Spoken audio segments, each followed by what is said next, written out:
And I don't even have to roll a Faxpiration this week because we got a channel point donation for the question from Dented Pockets. All right, so it's Monday night. We're gonna play some Stolen Fate.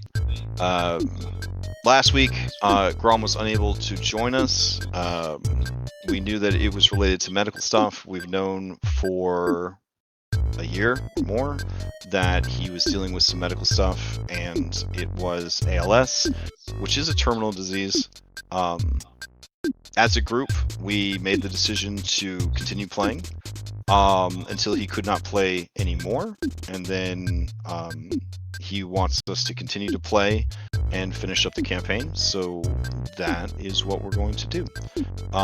If you follow our content, you follow the channel or the Discord, you know that back in May we had a online convention called DirkCon to celebrate Dirk, celebrate our community and friendship, and then also to raise awareness for ALS.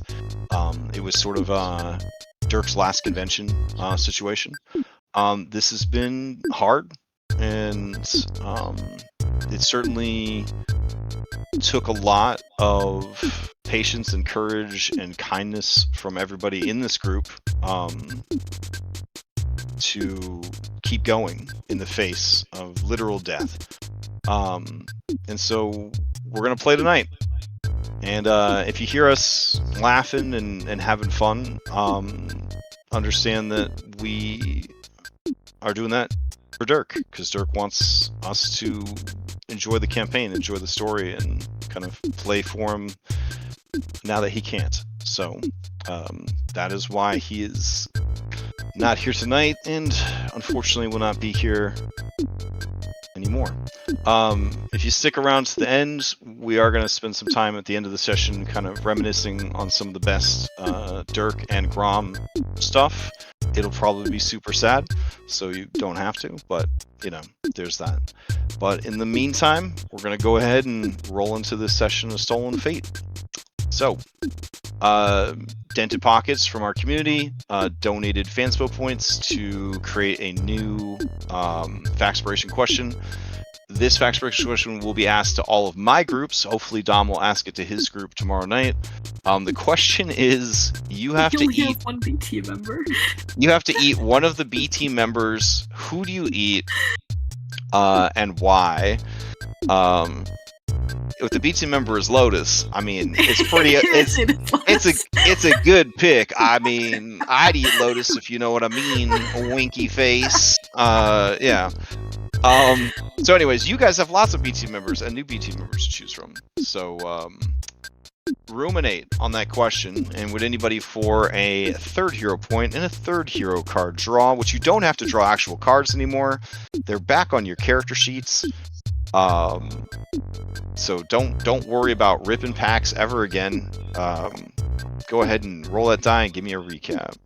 All right, we got a 12 from Bella, going once, going twice. Okay, Bella, to you. So it's pretty easy to sum up. Last week was the tutorial of the Herald Court. We got a sense for, one, our mysterious companions that now showed up. That is Angelique Lovelace and Henry the Unstoppable. Lovelace kind of gave us the story of how they were incorporated into Droxlos's plan, but then kind of slipped away, somehow got here without going through all the trouble that we went through. She's always been a very savvy customer. And then we started pooling our cards together and figuring out their effects on the realm. One by one, we put them forward, and events and MacGuffins and things started to materialize. Sorry, I can hear myself echoing in the background, and it's throwing me off. It's all right. It's Cadenix. Kill him. Oh, all right. I'm gonna kick Cadenix out of the group. No. Whoa. He fixed it. He fixed it. Oh, okay. And yeah, so we just kind of went around the table as Jack in full transparency explained to us everything we wanted to know about the Herald Court and about the upcoming adventure that we would embark upon to set fate right. We have to find the missing cards that are in this realm, and we are most likely going to come into conflict with our enemies, the unmatched, throughout these adventures, and try to take their cards back, rebuild the deck of fate, and you know, try to see what these cards do at building on the fortress down. All right. I think that's basically where we're at. Yeah. Don't forget the player's guide that he decided to show to us after how long? Oh yeah, Yeah. you guys have an actual meta player's guide to the game now. Not like a player's guide, but the actual player characters have access to this player's guide. So Walter stares at Jack from across the table. you weren't ready for it. He reminds you. You weren't ready for it yet. All right, fantastic. And then we are gonna retcon the reveal of Grom's 2 cards, the Fiend and the Locksmith, because we were gonna wait, but yeah, we'll go ahead and kind of toss those cards out and have them manifest into the realm as well. After that, you guys have to sign up like you're going to a complicated week-long convention for events that you're going to be doing during that time. I think Lex tried to create a working spreadsheet to kind of help with that process. Because there are weird like combos where like only one person can have sex with the rabbit, you know what I'm saying, like each week, so you kind of have to like share, you know, rabbit time, that sort of thing. So You have to make it editable by all of us. Yeah, I think I did that. I noticed Okay, that. I got the notification from and then we should link it from the player's guide too, for sure. Yeah. Oh yeah, that would work. I also added a tab to the player's guide, which has your where is it? B team information. Some of your B team after Book 1 shenanigans have gained access to their Tier 2 abilities, but I will be honest, they are not set up inside the game yet. So they are there though, so we can definitely use them. They are available. It also has a section at the top called downtime, which you can dedicate some of your downtime to hanging out with BT members or just any NPC to kind of raise their faction or whatever. And then there are new BT members, Brutus, Felicitas, and Loveless, who are BT members, but they don't have any rank 1 or rank 2 abilities because they haven't, you know, hung out with you guys long enough. So something to keep in mind. Additionally, with you guys down to 4 players active, you have that 5th slot. The adventure is technically built around, because I went through and retooled everything, having 5 PCs. So I can either lighten the load a bit. I know that you guys are lacking a healer now, so that is something that, you know, we'll have to address in some way, shape, or form. We could also start having that 5th spot be an activated BT member, but instead of the activated BT member being a minion, they would be essentially a fully fleshed out NPC that would have a full action economy and stuff. So that could be kind of a thing that we do to keep that balance a little bit more. So, up to you guys. Not all BT members are created equally mechanically. Just to throw that out there too. All right, then. If anybody would like a D3 that they can add to any D20 roll after the fact, and ask the same question of any willing PC or any NPC in the campaign for a lesser boon, can you answer the question, which of your B team members would you eat and why? And you have to eat them. And I think the intention is not cunnilingus. I think the intention is cannibalism. So we can never ask this question in a group that has David in it. Damn it. 5. Oh, Fat 16 coming in. Oh, okay. That's on brand. Okay. All right. We really want to answer who we'd eat, and I think that's pretty Going once, special. going twice. All right. As we all know, cats are metasaurces. They can't get any nutrients from plants, and they will eat their dead owner. So, Stack, who would you eat? You're in a Saw dimension, and you have to eat somebody. Who on the B team are you gonna eat? No, he definitely eats Thorn because, like, the cat's eating their owners. He would eat them. But also, the implication is that Stack and Thorn have this understanding that they would want to kill each other given the chance. Wow. Like they wouldn't want anyone to kill another person more than they would want to kill each other. Like if someone else killed Stack, he'd be really disappointed. Damn. So, much like a cat and dog relationship. Okay. So, yeah. It's more of the implication that someone else like got to him. It's like he's not gonna let anyone kill Thorn except him. So Nice. All right, I'm into it. He say yeah, freebie. Same answer from Thorn. Same answer from Thorn. Huge sigh of relief from Woodchop. He honestly thought, as the most edible and delicious member of the B team, that he was going to be the target. But you may ask the same question of any NPC or any willing PC you've met during the adventure. Woodchop. Oh man, who would Woodchop eat if he had to eat another member of the B team? Damn, that's rough. If he had to. Oh man. He would eat Stew because he could just poop out all the pieces and Bella could put them back together.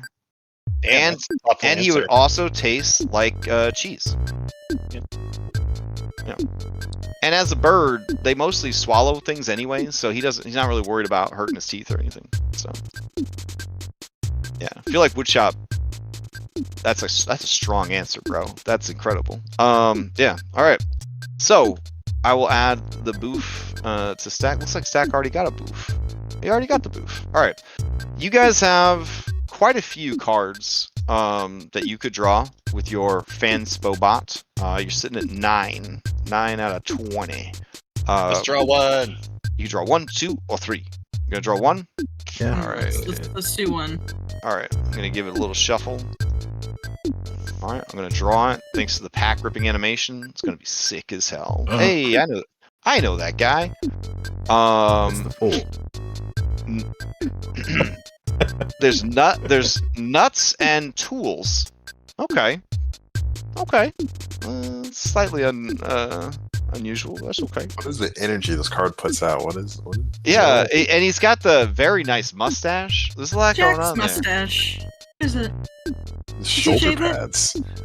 If Jack were to grow a mustache without wax, it would look like that canonically. So, let's see.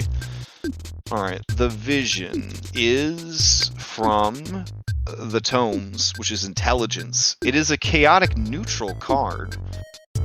It means arcane knowledge or madness. Genius, often disguised as chaos.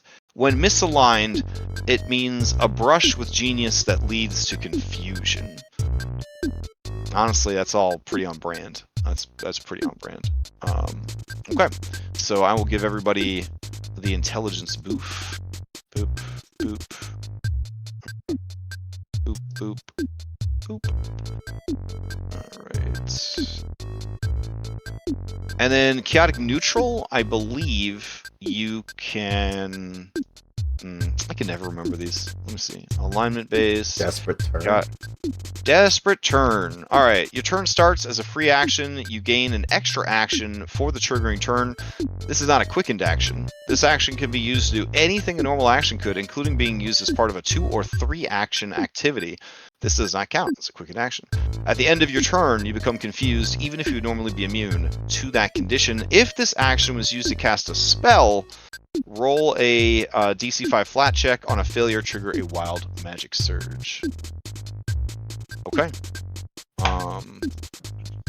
Good thing nobody's into that kind of stuff. Okay. With that, I guess, do you want to be here or do you want to be on the map of the Harrow court? I'm almost thinking like I should make a new dashboard where the Harrow Court map is just hanging out right there, so you could like see it like easily, like go there. But that's fine. Here, I'll grab each of you, and guess I'll bring you over there. Oh, we have to do the map room first, right? So that we can manifest those other 2 cards. Okay.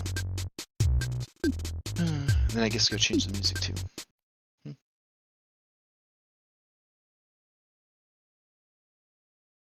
Okay.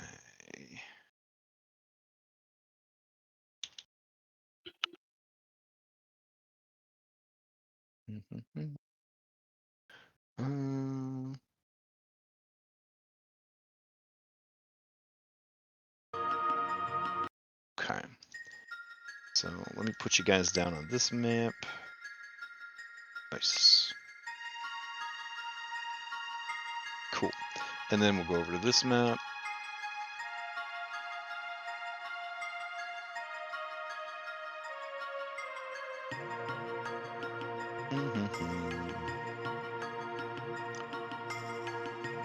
For like the last 2 months, when Foundry goes to load a map, it just hang on 99. Like think real hard about what it's doing with its life, and then it goes through. All right, so you guys designed your IKEA bedrooms. It's pretty cool. Grom's IKEA bedroom is simple. Has a shrine to Bri. It has alchemy table, workshop, workbench, the whole deal. Library. There are some tasteful vintage plus-size model posters that are up, in the workshop, and then he's got basically a separate area that has Pepito-sized things. Pepito has their own interests, but are also into alchemy, but they're more into the flesh warping mutagen side of alchemy. As far as their cards, the first card that Grom produces, he doesn't have a good feeling about sharing the card, but Jack insists that despite its nature, the card will be useful, because at the end of the day, all of the cards do serve the hero. And that card is the Fiend. So as he presents the Fiend, I guess I should add this to your document.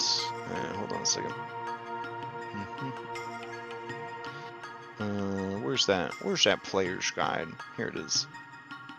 Stolen Feet. Scroll. The Forge, the Empty Front. We'll put it right here. The Fiend. Alright, so the Fiend is kind of rad. A new room manifests in the Harrow Heart, a conjuration chamber. Books and tomes stored in this room contain all the information needed to learn the rituals of Planar Servitor and Binding Circle, which again might have new names, because this was pre-revision. And inscriptions carved into the floor of the conjuration chamber grant a +2 item bonus to skill checks made to perform either of these rituals. This increases to a +3 item bonus if the creature being conjured is a fiend. Now, remember, in Pathfinder, you do not have to be a spellcaster to learn and use rituals. You just have to have training in the related skill. So it is possible to have a non-magical character who just knows a lot about Arcana, for example, and they are able to summon and bind an elemental into their service. This is a very powerful card. Those are very powerful rituals. So something to consider.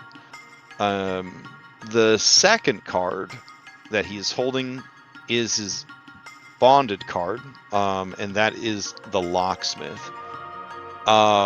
And the epitome of that, I will add to your player's guide. The Locksmith. Okay. Alright, a talented, somewhat shady locksmith moves into the village surrounding Harrowheart. This simulacrum is nameless, and the building they bring to the village is more akin to a strange museum of obscure and unusual locks and keys, none of which, of course, have any use beyond being strange displays. Their equipment can't be removed from the museum, but PCs who bring devices and locks to this building can take advantage of their tools to gain a +2 item bonus to checks made to disable a device or pick a lock. The locksmith knows the formulas for how to create chimes of opening, key-making tools, rings of maniacal devices, skeleton keys, travelers, any tools, and any other lock or puzzle-themed magic items I'm going to put your GM permits. There we go. and can teach these formulas to the PCs. Characters who use the Locksmith's gear to craft such items get a +2 item bonus on crafting checks. There is an additional bonus story element. The Locksmith is responsible for the portal room. So the Locksmith is the one who's going to continuously repair and upgrade the portal room so that you guys can continue your work of, you know, going and fixing timelines, accessing new areas, that sort of thing. All right. So, with all of that determined, everyone must figure out what they are doing with their 7 meta days of downtime. Oh, let me get the Locksmith out here. Hold on.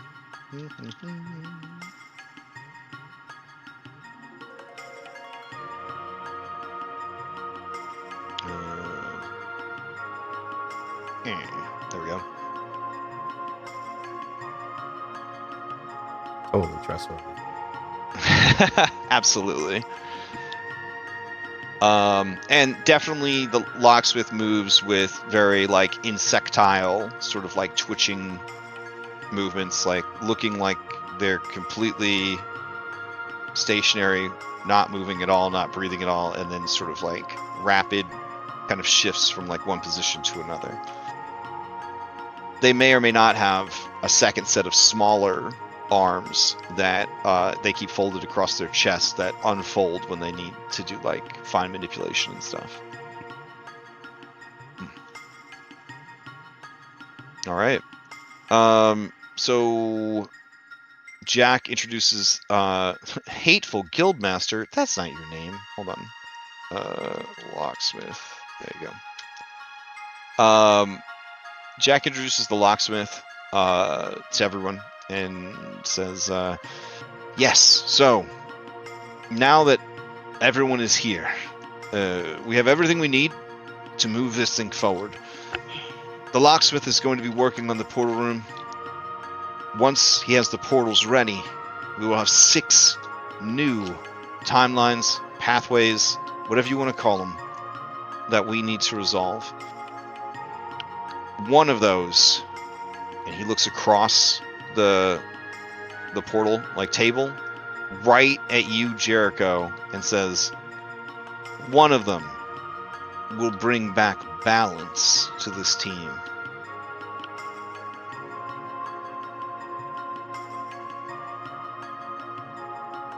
She looks behind her, and just looks back confused, like they're looking at spades. That's crazy. But then Goner, the Lesser Death, says, well, all that's well and good, but I haven't introduced you to our work release program attendees.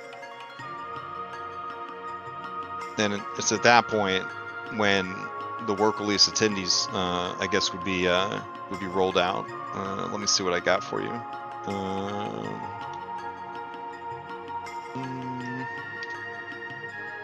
Okay. What's up? I have a quick question. As far as the concept of money is concerned, how does that work here?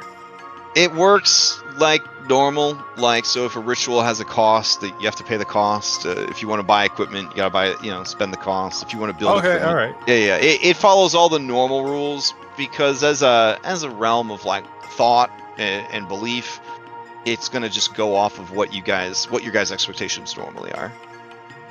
Okay. Yeah. Good question though. Yeah. Let's see. So we got Alt Walter. I don't think I got an Alt Bella for tonight, and that's okay. They could be waiting for their. No worries. They could just be waiting for their work release program. Let's see. Go here. Oh, are these the alts? I see. Yeah, okay. yeah. We're rolling out the alts real quick. Okay. I have the tokens, but they didn't get put in. So let me throw those in real quick. There we go. And then do this. Okay. And then update. Alright, and then we've got this one. We'll duplicate.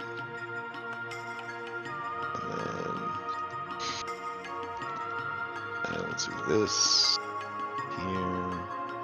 All that's good. Undo that. Go here.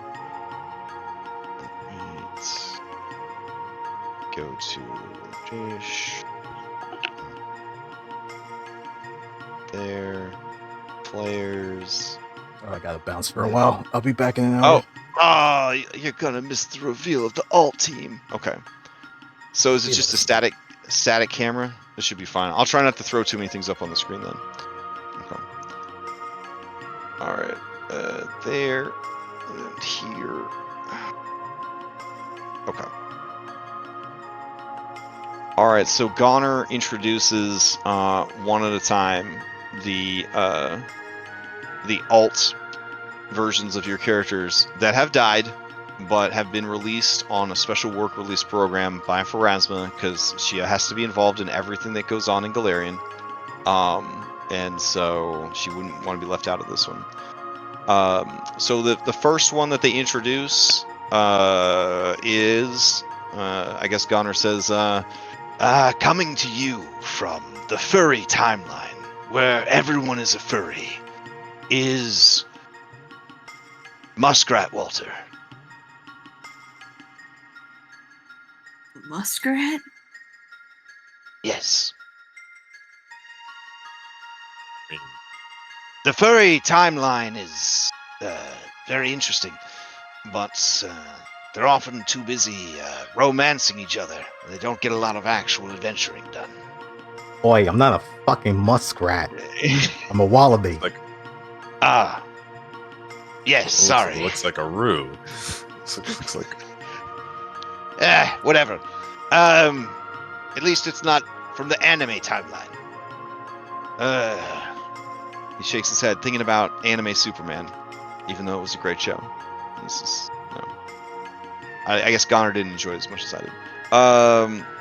He says, yes, well, anyways, I also bring to you Unlucky. Stack the deck.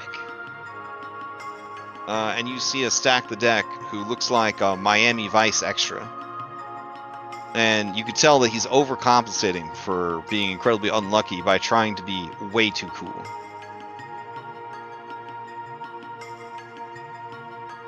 And then he says, yes, and then coming to you from the muscle timeline, I present Jeremy Darling, Muscle Wizard.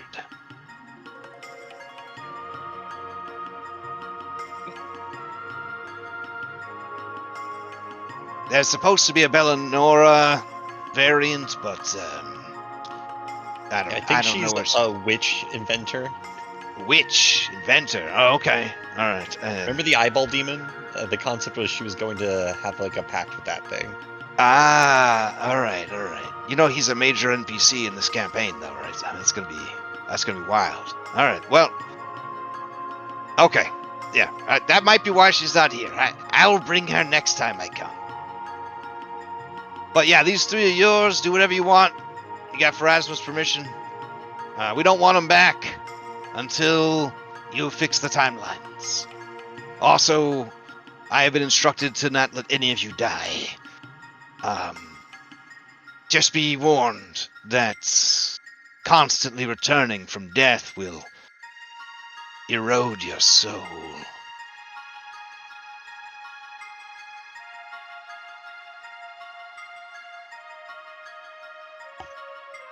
His eyelight's just going to blink at you like he's waiting for the impact of the statement to really settle in with you guys. And he shrugs. Okay. Alright. Now, this game, we haven't been using Mythic Dying, right? Like, we haven't been using Mythic Dying? Correct? correct. That's a good question. I think we said we were going to, but every time someone's died, it's been a total annihilation kind of thing, like death trait or or disintegrated turned to glass and shattered and all that. Okay. Yeah, Well, so- Goner reminds you that you're supposed to be using the mythic dying rules, and he can't understand how so many of you keep dying when you've been given permission by Pharasma to use the mythic dying rules. It's just terrible. Goner comes across as a bit judgmental, I'll be honest. All right. They do take a mimosa off the tray from James, and they sip it somehow.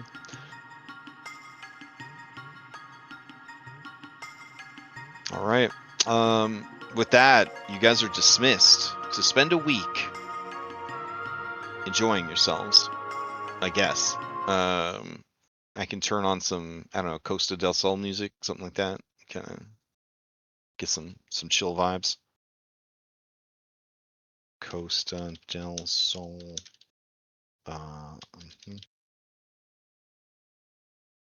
Okay.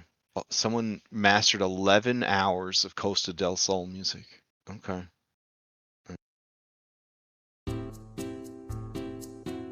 Good for them. All right.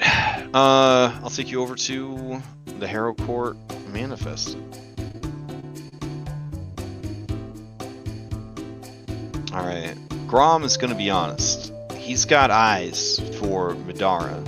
He already asked her out to dinner, so he's going to spend at least one of his 7 days trying to romance Madara, possibly up to 3 days. We'll see how things go.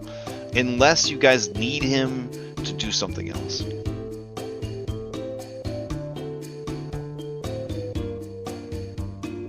No? Alright. So we'll kind of designate that. Alright, let me open this here spreadsheet. And you know we're playing Pathfinder. We got to fucking spreadsheets. Oh man. Alright, let's see. Change account. There we go. Okay. So, day 1 activity. Oh, he even did a little drop down? Shit. Dang. You guys are spoiled. That's incredible. Okay. It looks like a lot of people are trying to have sex with this rabbit, and I'm here for it. Bella, do you have activities? Hello? Am I muted? No, not connected? Oh, okay. If you need a link, it's in our basic chat. So okay. Can you hear me? I can hear you now. Okay, I can hear you now. Okay. Yeah, well, the rabbit's not my intended target. I do want to spend some time with Brutus, try and cultivate some talent, because he doesn't yet have a B-team ability. And what's his name? Brutus Fallacious? Well, I was told that I get bonuses for, doing good things for my NPC, so I think you can put 2 together. So yeah, we'll definitely spend a day with Brutus and try to help him get over the disorientation of being pulled from his realm into the most insane situation any person could conceive of. And I know that I haven't seen the calendar yet, but I know Walter claimed the theater for the first day, but I'd like to get in there when I can. Okay. Let's see. Is the theater...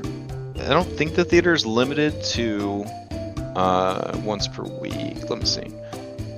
It's tricky because some of them are like it can only be accessed once per week. When the turns the mints, no, that's the tyrant. Okay, hold on. The theater. Man, I should go through here and alphabetize this stuff. All right, the theater. A resplendent theater every evening. Oh, nice. Okay. A PC who attends one of these 2-hour productions benefits from the troop's uncanny ability to recreate the exploits, which is a +2 item bonus to checks to recall knowledge about topics associated with these encounters. Okay. That's cool.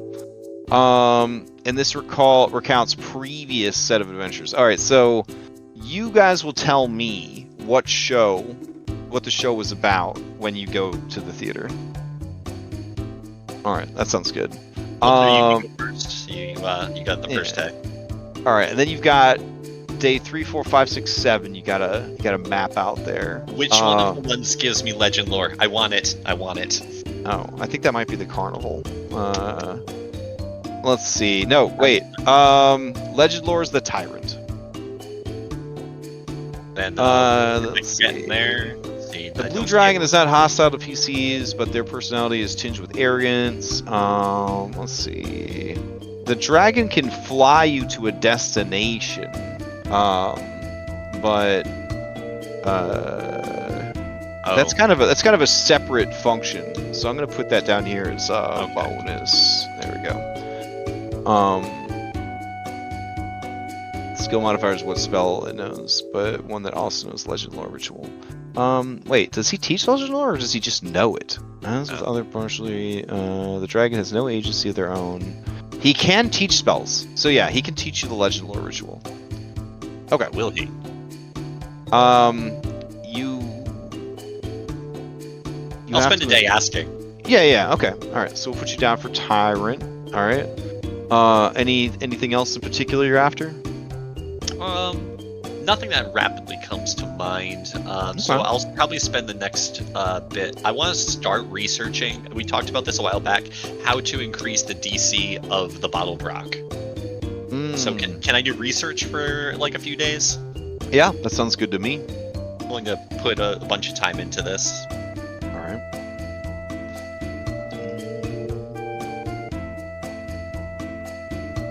Okay. So we'll say that you use the vision for essentially learn a spell.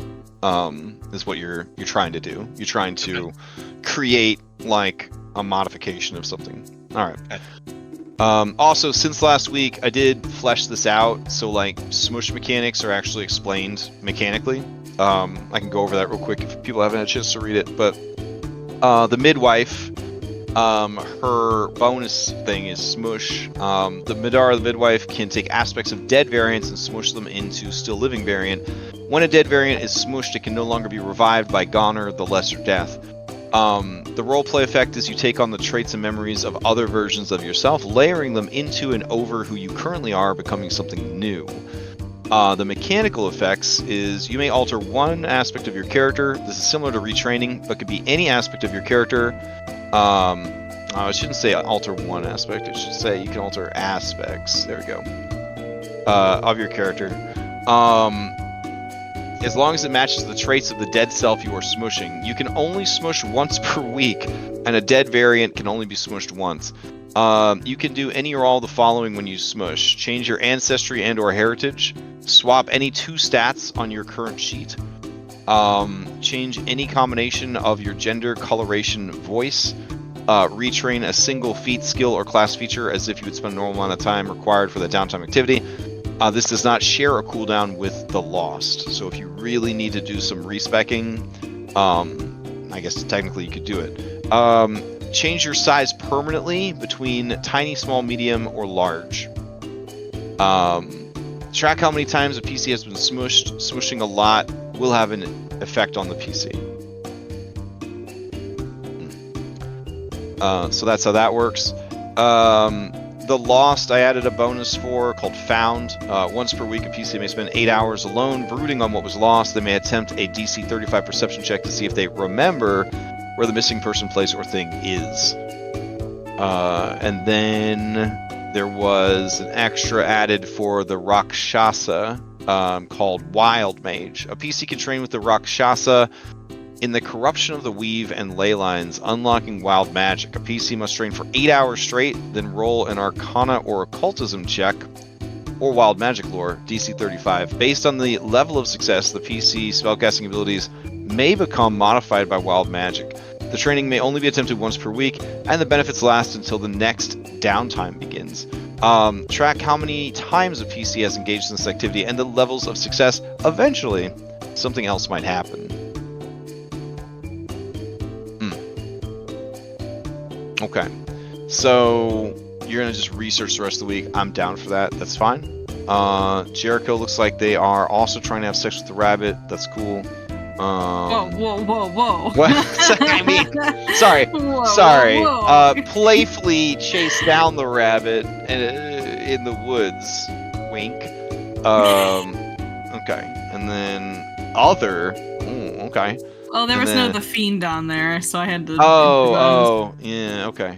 I think we can just write the fiend for now. Alrighty. All right. And then whatever your last one is. Okay. I'm thinking. All right.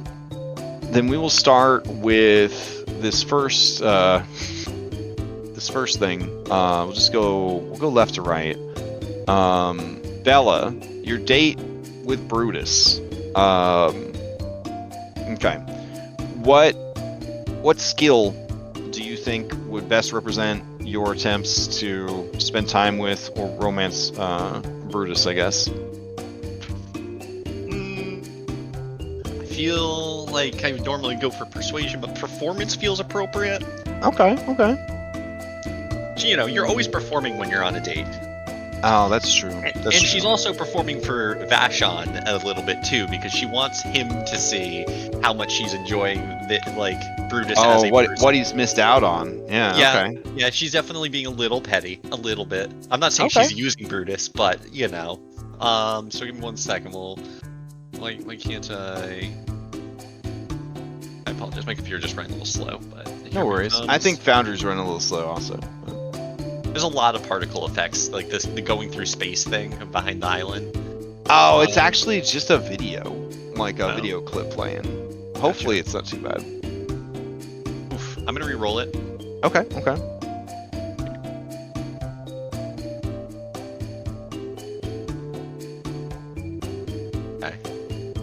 All right.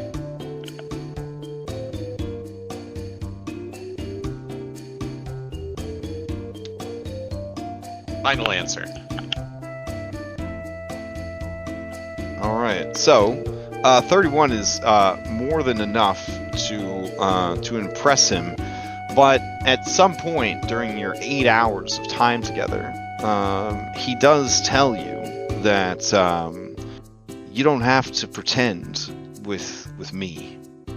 I want to know the real you, Bellinora. I want to know the woman that you are, the woman that you want to be.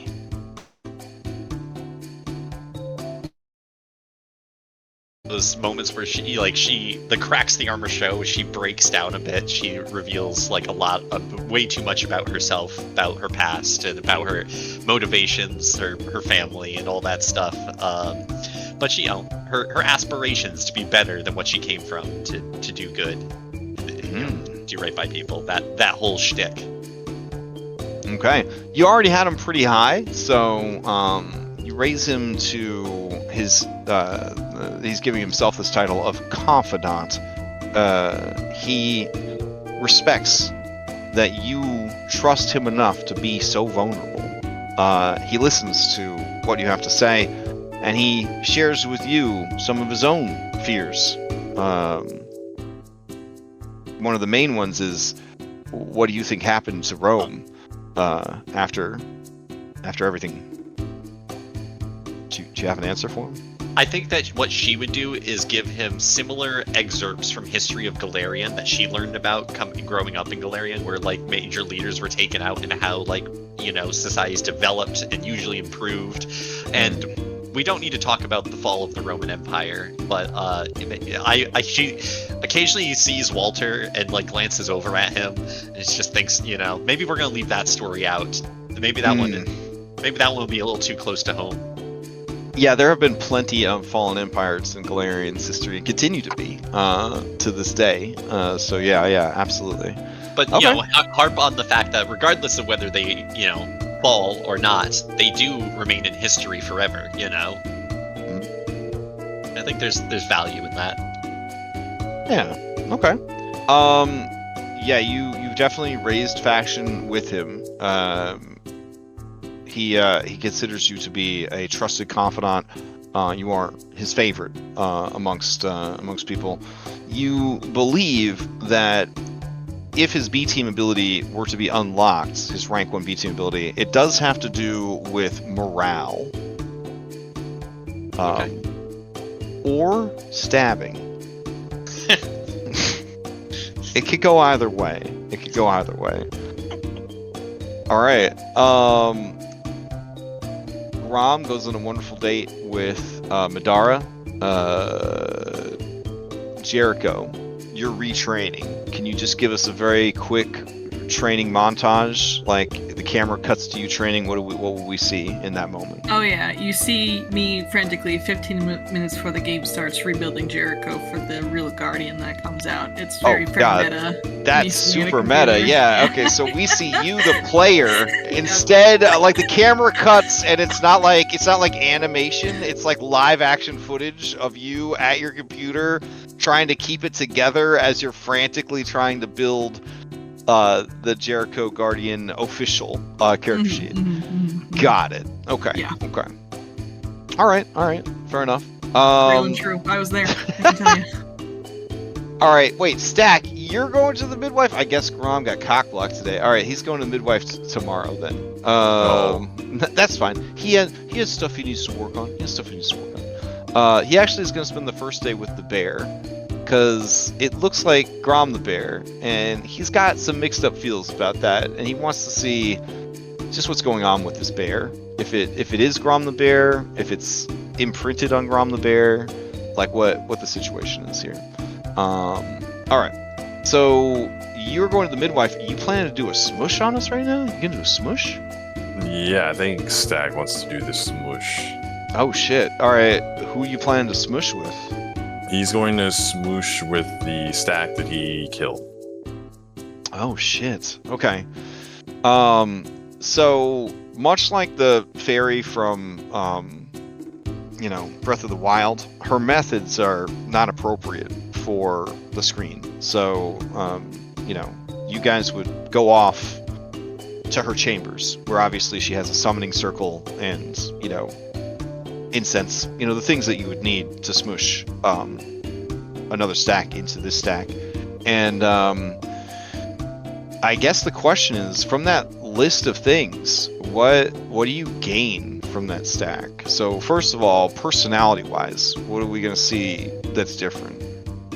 Personality wise, he does more fondly remember what happened during the Alkenstar days, or I guess has a more continuous memory of that event. This stack is much older and much more disconnected to those events.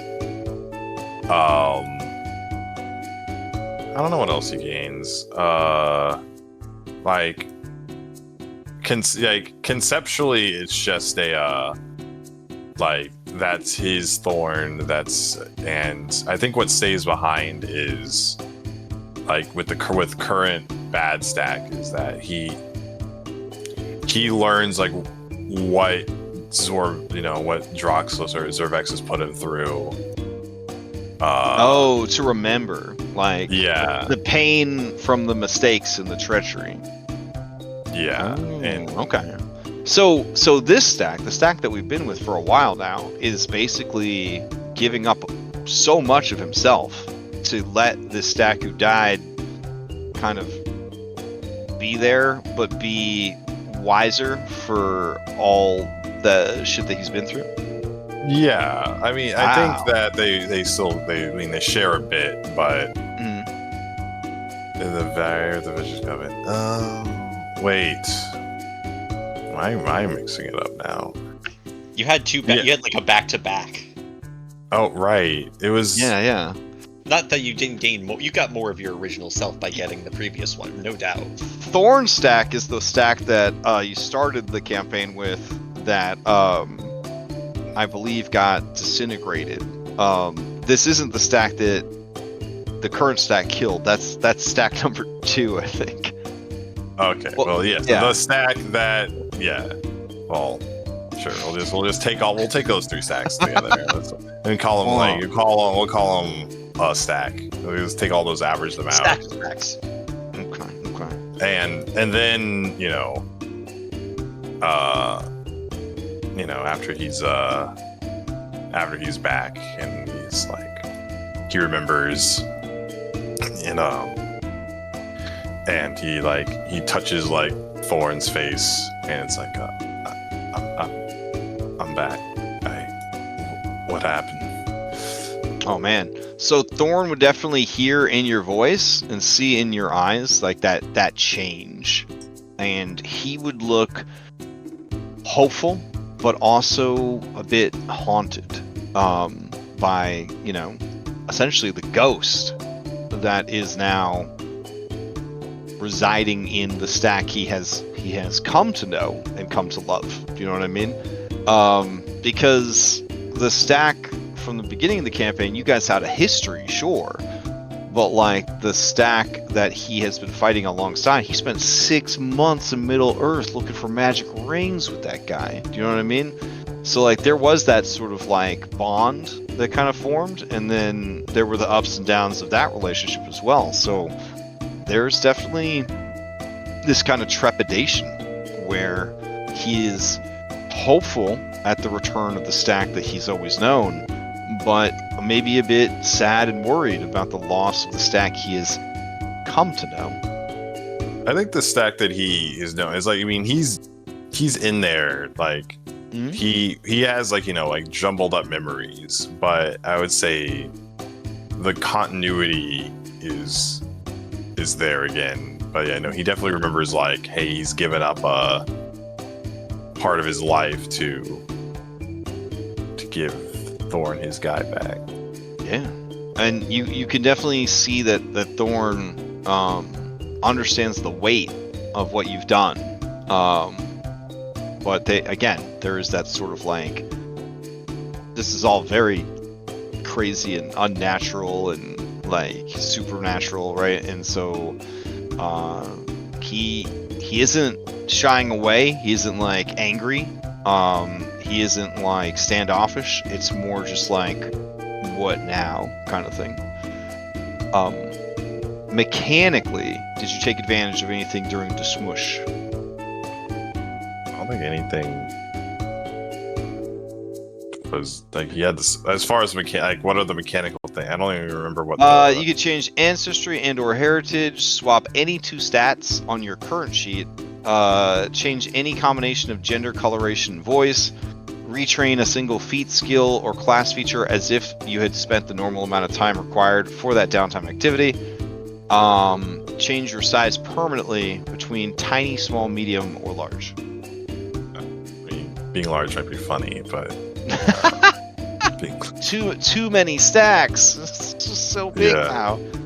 All right, so you're just gonna leave it as is. Can't improve on perfection. Got it. Okay. All right. Walter, you go off to the theater. What play do you see at the theater that is about your adventuring party?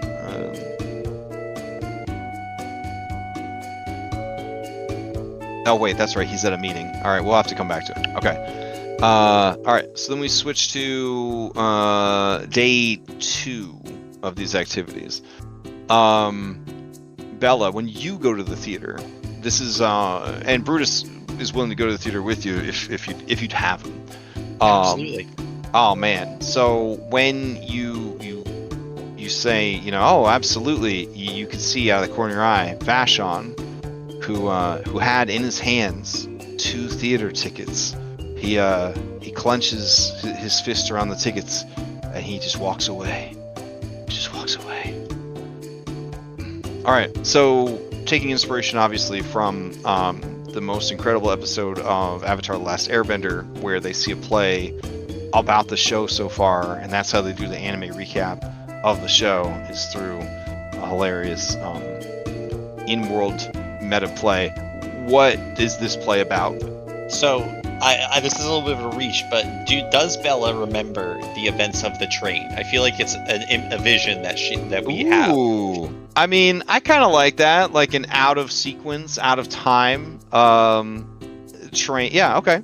So you watch, they call it the Triumph and the Trumpet, and basically it tells the tale of the chosen of fate, these champions who have to fight their way from the back of the train to the front of the train, and they have to make sure that train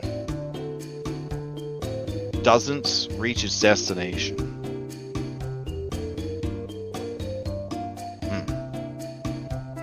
All right, so you now have the benefit of, I believe, +2 to any recall knowledge checks about the train. What kind of bonus is that? Circumstance? Let me see. The theater. Again, definitely need to alphabetize this. It is an item bonus. Okay. Yeah. To recall knowledge checks about topics associated with these encounters. So I guess it's like from now on, when you do anything about the train adventure that hasn't even happened yet, you'll have a +2 item bonus to those checks. Fuck yeah. All right. Then we go to now Grom goes on the date with the midwife, and then Jericho. You're earning money. What are you doing to earn money? I see Vashon get rejected, and I laugh. It's pretty funny. Damn. Okay. Well, he didn't get rejected. He didn't get a chance to ask. You know what I'm saying? Tickets at the same. I'm gonna just I don't know. Who do I sell things to people in this realm of horrors? Do I sell it to the Harem Court, or do I? Well, it's not a realm of horrors. It's more like, you know, when the Japanese kid gets hit by the bus and he goes to the isekai world, and okay. you know, and he knows that it's a video game world, but like none of the people in the video game world know it's a video game world. The isekai I'm reading right now is Dungeon Crawler Carl, and that is a realm of horrors. So like I just you know. Oh, that's different. That's honestly post-apocalypse isekai. So yeah. Who do I sell things to? Like the Harrow Court, or like? There's an entire town surrounding the keep now. Yeah, so there's like a castle town, and then there is a carnival over here. Basically everything that you would need from there's a market. Sure. Yeah, there's a marketplace, there's all that kind of and stuff. everything. Yeah. Okay. Yeah, I'm just gonna go and pretty much like sell some of my inventions. Okay. And just kind of do some used car salesman kind of deal, a little bit. Okay. Can I use a crafting check for that? So when you go to do this, you do run into James the Cricket, and James says, "Madam, I see that you're planning to peddle your wares. Do you want to do that at the marketplace, a seedy back alley, or would you like a shop for the day?" Ugh, you're so gross to look at. I can't hardly hear what you're saying. I'll just go with the seedy back alley. Ah, yes, very appropriate. He gives you directions to the seedy back alley, where all of the computer-generated NPCs that think that they're edgy go to buy and sell. Yeah. All right. So you arrive at this place. They're playing CD music. Everyone's got tattoos. 5 o'clock shadows. Their eyes are hooded, hidden by the shadows of their hoods. Yeah. I sell them guns. Okay. Fair enough. All right. So is this gonna be a crafting check then? Yeah. Okay. All right. Feel free to use the macro. I guess you're doing one day of selling. My bad. How will we know? Sorry. We have to figure it out ourselves. Sorry, All right. let's not just re-roll. Okay. It's okay. All right. Does anyone even know how to calculate money without the macro? I don't know how to do anything. I don't either. Yeah. Okay. Hang on. Let me go. I'm going. If we played an in-person game and someone was like, "I earn income," I'd be whipping out Foundry so fast. I don't even have the earn income macro. That's crazy. Is it gone? No, I didn't never put it on my sheet. Oh, we've never had downtime in this campaign. No. How do I get it from quick insert onto my bar? Execute. Drag We'll it. just do that. Okay. Well, what level is this going to be at? Isn't earn income in the player-friendly folder of your macro folder already? I don't know where to find the player-friendly folder in my hotbar anymore. There's so many things down there. I don't know. Okay, so the macro bar is the 2 arrows that are ass to ass. Above the music note. Above the music note. All right, you found it. All right. I mean, I got there. Damn, bro, you made 10 whole gold today. That's so random. You sold what, half of a gun? Like. Listen. That's after. That's the net income after like the gross is calculated against the losses, and Okay. So we'll say that like an entire crew of like halfling children, simulacrum, all decked out in the same like traditional fantasy rogue outfits. They robbed your stall while you were doing business with what you thought was going to be like an easy mark. And so this is, at the end of the day, your net profit was 10 whole gold. I make a mental note to hunt down those children later off screen. All right. But that's it. Don't worry, they don't have souls. They're simulacrums. It'll be okay. Exactly. All right. On the second day, Stack, it looks like you're going rabbit hunting. All right, when you epitomize the rabbit, indicate a section of woodlands. The PC can travel to this location and attempt to spot the elusive rabbit prince by spending 8 hours stealthily scouting the woods and attempting a DC 30 stealth check, after which no one may search for the rabbit again for 1 week. Oh no! So it is only once per week for the whole party. So anyone else that was doing rabbits, you gotta come up with something else to do. So Stack will have to do a different rabbit activity there. Technically, when you travel to these places, I think it's supposed to eat up some of your downtime to travel to these places, but it's fine. I don't want to calculate that stuff. All right, so then go ahead and try to catch that rabbit. You need a DC 30 stealth check. DC 30, man. Mhm. This is, yeah. All right. Can I add my D3 to this or D? Yeah, I mean it's an after the fact thing. So if you're close, yeah.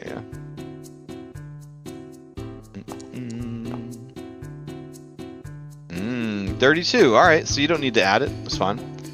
All right, so you spend the whole day looking for the rabbit, and you do in fact find the rabbit. He is unbelievably handsome. Let me check the mechanics, behind the scenes mechanics of what happens. So it wasn't a critical success, so a regular success. Oh dang, you need a critical success for romance option. Oh well. Alright.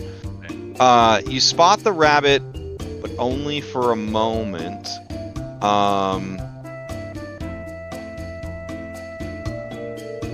You've gotten better. You've gotten better at this. The next time you perform this activity, you get a +4 circumstance bonus on the check. Okay. I have a quick question. Does Master doesn't upgrade things of success, right? No. I think there's specific abilities that are like, if you get this, it goes one higher. Like evasion does that for me, like things like that. Yeah, it'll specifically say. Okay. All right. Nice try. You got to remember that you got a +4 bonus next time. So, but none of us can do it again. Nope. It's once per week. Oh. Okay. All right. So Stack is at +4 circumstance for rabbit next time, but only you. So if somebody else wants to hunt the rabbit, oof. Wait. Is this hero pointable? It is. Do you want to re-roll and try to get a critical success? I would try to. Okay, sure. Cool. Oh, it got worse. Oh, okay. You just succeeded though, so you same result. Okay. All right. So what I'll do is I'll just use comment tool and I'll just comment on the Google Doc that you have a +4 next time. All right.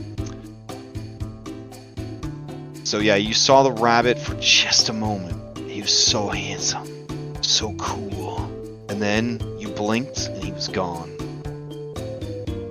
All right. Walter goes to the carnival for their secret meeting. All right. Let me come back to day 3. Bella and the Tyrant. All right. So Bella, you go to the Tyrant's lair. It is, imagine a wizard's tower that is also a dragon's hoard. Oh, it's really big. I guess I'll have him hang out down here for now. Okay, so you seek out the blue dragon, the Tyrant, and the Tyrant is pondering their orb. She does her best to be very cute and endearing, and ingratiates herself to him and asks for the knowledge of legend lore. Oh, okay. Let's see. Just a sec.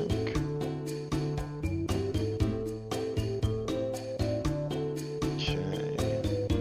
This is my first time somebody being taught a ritual. I'm gonna actually look it up real quick.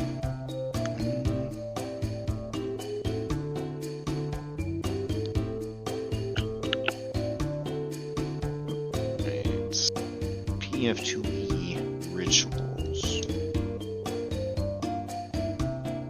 Okay.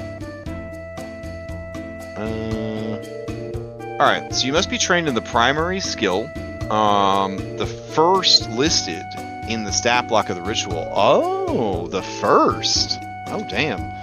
Isn't legend lore called something else now? It's called like communal knowledge or something terrible like that. Communal. We don't need to utter it. I mean, Well, I have to to find it in the game is the problem. Hold on. It's legend lore in my heart. Oh, it's in my heart too. Don't worry. All right. They gave it some shit ass name. Collective memories. Jesus. Boo. So the tag here is occultism. So that is the skill you will be using. And let's see. What does the next thing say? You need access to the formula, which technically this dragon can give you. Access can come from a teacher. Yep. You need learning time plus gold cost. It is 1 week of study and half the ritual's cost and materials. Once learned, you can lead the ritual as the primary caster. Oh, okay. So you could establish right now whether or not the creature is even willing to teach you, but then you will know that it'd take a week to learn, which eat up your whole week of downtime. How much are we talking? That sounds like it might be expensive, and I'm now realizing that all I have on my character sheet is 20 silver. The gold cost is the same as learning a spell. Collective memory is a 7th level ritual. What is the gold cost of a level 7 uncommon spell? Do you take sticks of pyronite as let's see. All right. Actually, it's very affordable. It would be 175 gold. I can afford that if he'll accept one real shit, I think. Let's see, how much is it? They're 250 gold. Call it knowledge for knowledge, you know? This is my formula, and... Oh, are you willing to... After an entire campaign to protect the formula, are you willing to give the formula for the real shit to the tyrant? This is a metaphysical dragon. That's true, and anything that he creates can't leave this realm, so... Yeah, what's the worst that could happen? Okay. Alright. That will give you a +4 circumstance bonus to your negotiation with the tyrant. So, the tyrant responds best to intimidation, but you can try a different skill if you'd like. I'd like to do diplomacy because, you know, I'm trading with him. Like my knowledge for knowledge thing. Okay. Diplomacy, the Or language have a of the week. because I'm giving him pyronite. Ooh, okay. All right, go ahead and give me the check.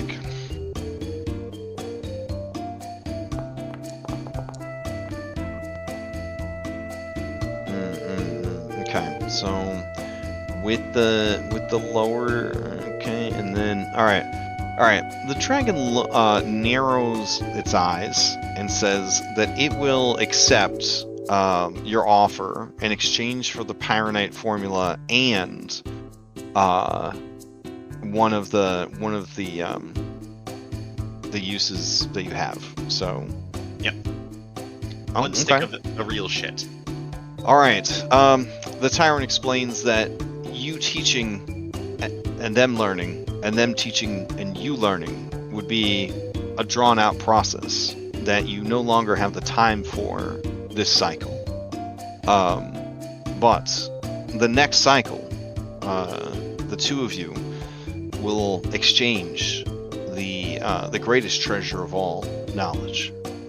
Excellent. All right, fair enough. Then play passes to Jericho, who goes to the theater. All right, Jericho, what play do you see at the theater house? Also, worth mentioning, that other Darling is there, Jeremy Darling. Oh, I think Do you try to sit by each other, or do you deliberately go out of your way to not sit by Jeremy Darling? He's over there eating popcorn. He's watching the performance. He's crying a little bit. Oh damn! Okay. As he's watching this very moving performance, and Jericho is just disgusted by him. So she's gonna go up to the mezzanine as far away as possible. Oh, okay. It gets worse. When you look over, you see that someone hands them what looks like a grease stained handkerchief to dab their eyes, and you realize that they are here with Vashon Gattleby. Incredible. Just two bros enjoying a play together. Just two bros. Just two bros. Yep. Yeah, I'm gonna go sit in the mezzanine. I will be throwing popcorn at them the entire time. Okay. All right. Nice. Yeah. I gotta get the height advantage, you know. The play is gonna be about. And we get recall knowledge checks to remember parts of this scene, right? Correct. Yep. So any checks from now on related to this particular play, you have +2 item bonus to. Okay, I'd like to remember back in the printing press when Draxulos appeared. Not Draxulos, that's not his name anymore. He goes by a cool, edgy name. The Ravaging Maw, or Raving Maw. Okay, so Jericho's remembering the printing press. Yes. All right, and then Bella remembered the train. Okay. All right. So yeah, you watch the performance, and this is useful to you because you weren't there for this. You showed up at the very end. Mm-hmm. And so I keep lying to them because they believe me. Yeah, give me a recall knowledge. Give me a recall knowledge. Okay. And you'll have a +2 to this. Oh, there's a macro for that. Did you know? I did, yeah. It's been there for like 2 years. Yeah. Okay, you come to some conclusions that I will message you about. Okay. I love conclusions. Let's see.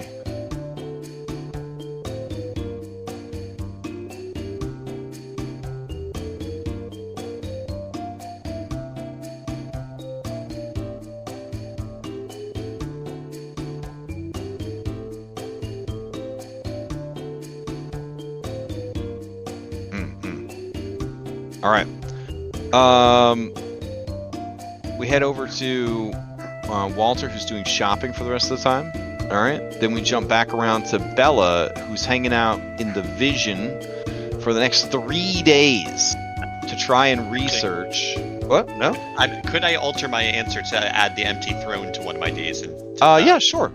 You want to end on that, or do you want to start on that? Doesn't look like anybody else is going there. Yeah. All right. I'll do that before she spends the rest of the time on Vision. She wants to kind of roll into the ladder of her week researching, taking it easy. Oh, I got you. Oh, I see. Okay. Let me change that then. Okay.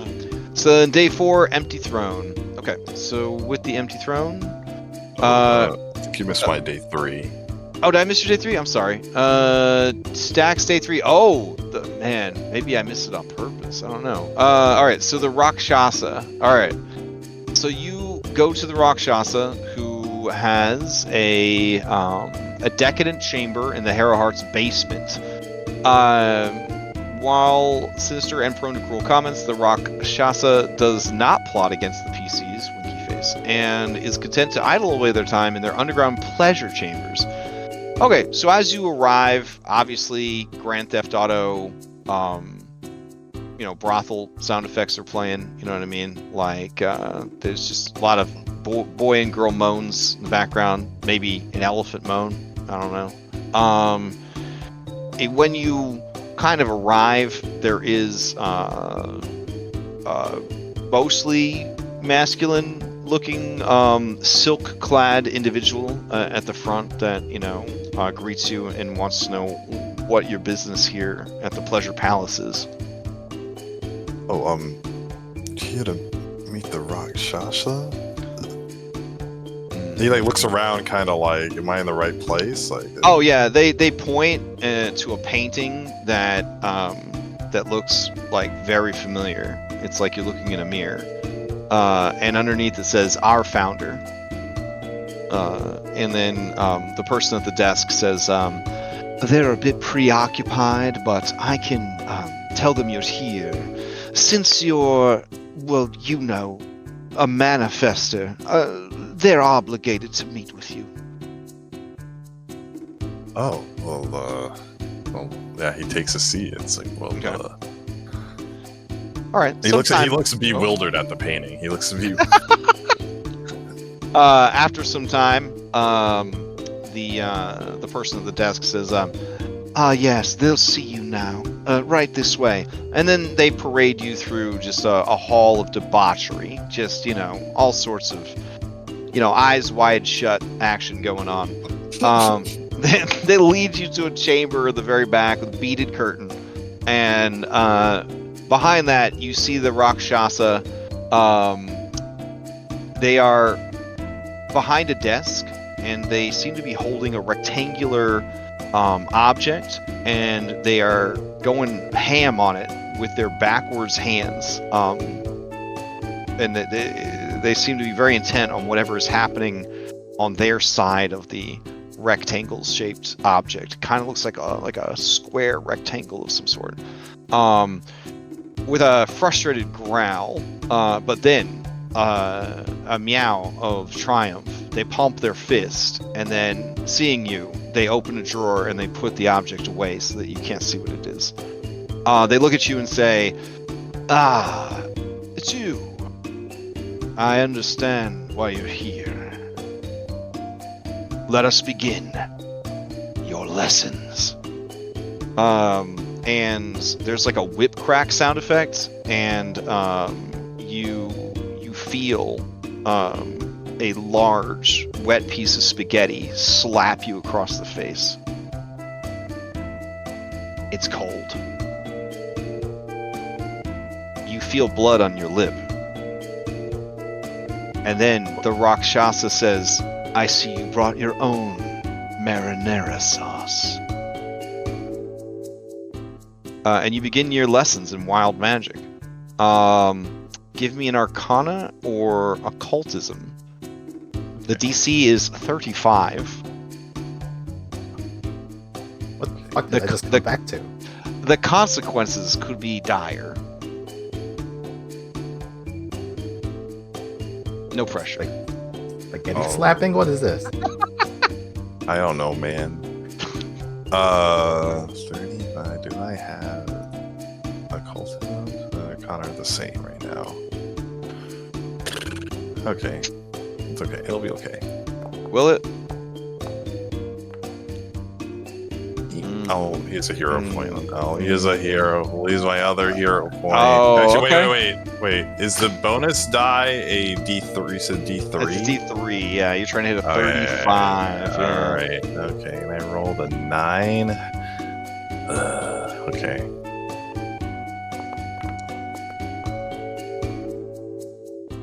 Oh, wait, D3. Now you can roll it. Yeah, give me a D3. Oh! Wait, I didn't see it. Did it roll? You rolled a 1 twice. Oh no. All right, so Okay. it's a very like abusive afternoon. The Rakshasa, you feel like you're a Marvel character, and instead of I'm you but evil, it's just I'm you but cooler, and you have to deal with that all day. You don't master any wild magic. In fact, the Rakshasa cruelly laughs at you and says that, well, you didn't figure any of it out, but you have attracted the attention of it. And then he lets out another cruel laugh, and you feel that you're in danger when you cast spells. Oh. But they might still cause wild magic surges. Is this like a course that I have to do? Do I come back later? How does? Oh, when you say that, he lets out another cruel chuckle, and he says, like you have any choice. I'll see you next time. And with that, he turns his back to you, and you see very subtly he opens the drawer to his desk and he pulls out the rectangular object. Whoa, what was that? Be gone! Oh, okay, all right. They're still having like horribly like raunchy like sex as you make your way out of the pleasure chamber. And now instead of being eyes wide shut, it's that orgy scene from Netflix Witcher. Yeah. All right. Training may only be attempted once per week. Oof. All right. Guess you got to come back next week. So I'm gonna write down week 1 stack fail. All right. That's rough, buddy. Okay. Play continues. Are you back now, Walter? Or are you? Yeah. Oh, okay. Let's rewind for your first 3 days. You got the theater, the carnival, the rabbit. What were they showing at the theater when you went there? This Walter wanted to know what had happened with all of the previous train missions and why they all went wrong. So if they had a you also wanted to see the train? Okay. Did someone else do that? Oh yeah, Bella saw the train. That's all good. That's all good. I guess Bella I would have gone to see it with Bella. Yeah. So you go on day 2 to the theater, and then we'll see you went to the carnival on day 1. All right. Walter. Also the train. I mean, why not? It's an insane bonus. It doesn't go away. You just have a +2 item bonus to recall knowledge checks related to things that happened during that part of the adventure. It's kind of crazy. Like I feel like always going to the theater is what's up. All right. So then the carnival. Let's see. When you epitomize the carnival, assign it to a point of interest, blah, blah, blah. Once per week, a character can spend 8 hours at the fairground simply observing its participants. Those that do can attempt a perception check. So give me a DC 28 perception check. Is this open or...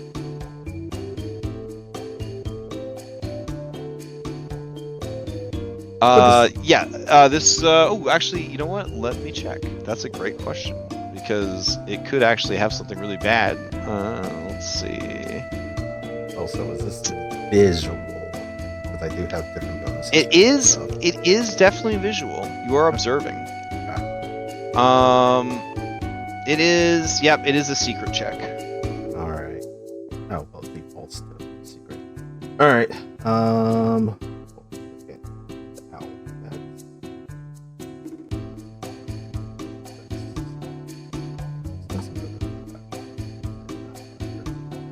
All right, blind. Okay. All right. Let's see.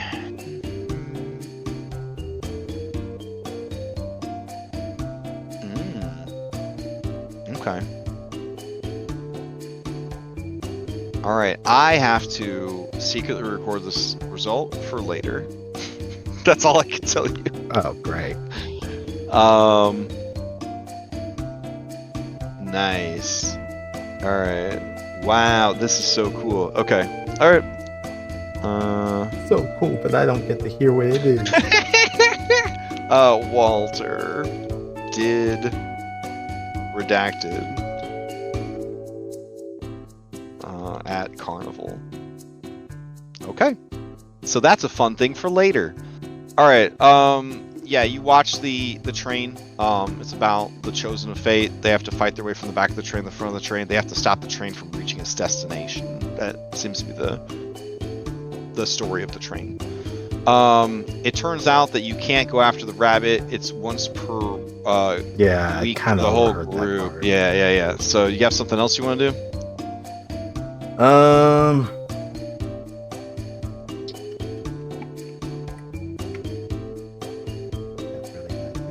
Some of the other ones probably aren't going to really kick in until later.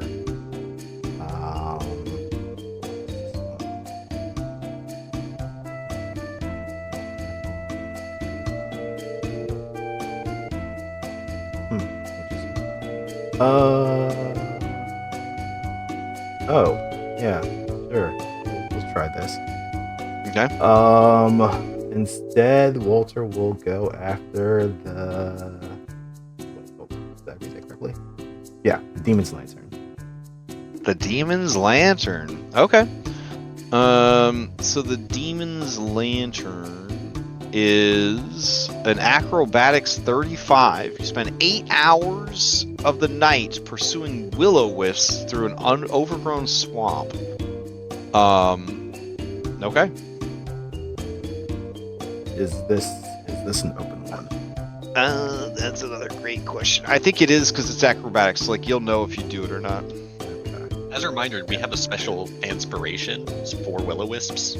Oh, we had it also for the rabbit. So if Stack had wanted to use the Fanspo reroll for the rabbit, he would still have 1 hero point left.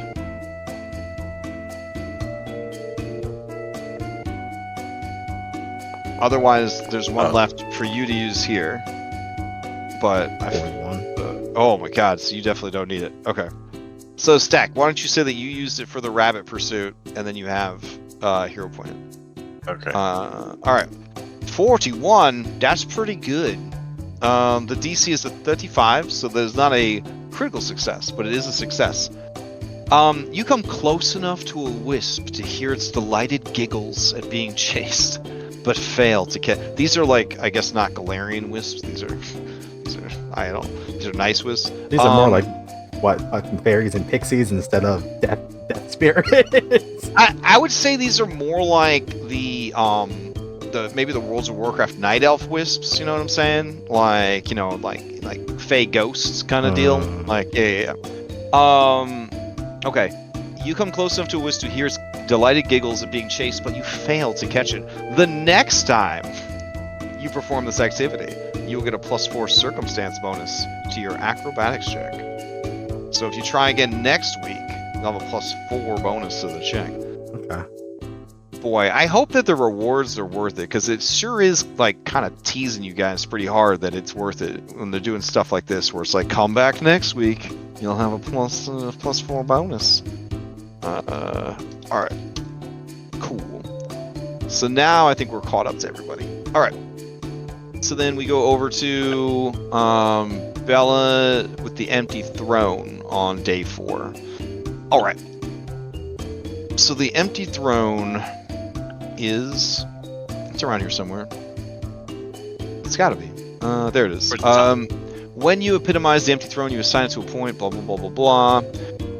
A character who travels to this island can perform a ritual of sacrifice before the empty throne in hopes of earning good fortune. To do so, the PC must offer valuables at the throne that are worth 100 gold times their character level, spending 1 hour meditating before the throne on the nature of loss. Do you have, what is it, 13,000 or 1,300 gold worth of stuff to sacrifice? She is going to pull out the thing that is most dear to her. Oh! That's worth 9,999 gold, bro. Oh my god. I have a feeling that was going to be the case. Wow. All and right. she thinks about the loss of her childhood, but most recently about the loss of the person that she really has come to care for. Slightly good Jerry. Slightly good, Jerry. Nice. On the 9 alignments, they are under the slightly good category. Let's see. To do so, the PC must offer valuables. That is definitely valuable enough. You spend 1 hour meditating before the throne. I'd say you could sit on the throne. That's fine. On the nature of loss, and then but you have to sit like sad Conan at the end of the movie. Definitely, like one hand like against like the back, like her fist, you know. Yeah, Like, yeah. her head against the fist. Then you attempt a DC 30 diplomacy check. Regardless of the check's result, the offering vanishes forever. That PC cannot attempt a new offering until they gain a new experience level. Wowee. I'll tell you what, because you gave up 10,000 gold item, I will give you a +4 item bonus to this check. Thank you. Could have sold that in town, but you know what? This is what's important. All right. Let me check to see. I think you can get normal. That's with a +4. That's gonna make it. All right, so that'll be a 30. That'll be a success. A lot of these things really want you to get that quit success, but let me see. I will re-roll it. Let me check the results here. Okay, DC 30.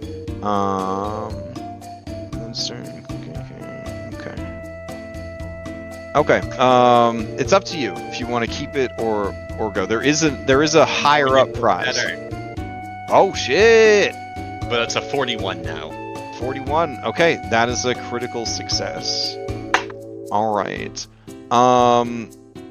So you receive a lucky point. That means that you can force the reroll of any die that anyone rolls. 1 time. Okay. Which you gotta understand, in Pathfinder land, that's like the most obscene thing imaginable. Yeah. No, I'm here for it. It's controlling fate. And no expiration. So like, you just got this luck point. You can bust it out in the final battle, make the final boss fail their saving throw against a spell, win the whole campaign. Alright, waffle iron in the trash. Goodbye. 10,000. Oof. That is quite a lucky point there. The 10,000 gold lucky point. All right. So the going rate of a lucky point these days. I mean, it was very vague about what the boon was gonna be, so I just went for it. Yeah. All right. Let's see. The Jericho's doing shopping and crafting. All right. What's the quick montage scene of that look like? Yeah, I think. Oh, they're AFK? Okay. There's just to Stack going to visit the Tyrant. Alright. You go to visit the Tyrant. The Tyrant is pondering their orb. It's like a evening. Alright, let me look at the Tyrant's rules again, make sure I know what this guy does. The Tyrant can fly you around, or they can teach you any of the spells or rituals that they know. Oh yeah, no, I'm always in the mood for spells, so yeah. Okay. Does he have like a library of spells, or just give you one? Yeah, hold on. I can post a screenshot. I thought I did post a screenshot of all the spells. I probably missed it. Where would I? Oh, I see it. Oh, okay. Let's do. Ooh, these are actually pretty good. What seems interesting. I'll move the Tyrant to the bottom, and then I'll paste the spells into the document. There we go. These are, I think, actually using the correct revised names too. So.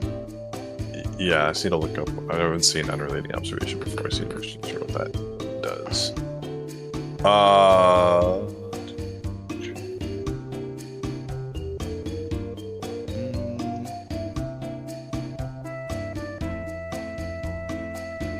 Sure, yeah, let's do unrelenting observation. Oh, okay. And there. Right.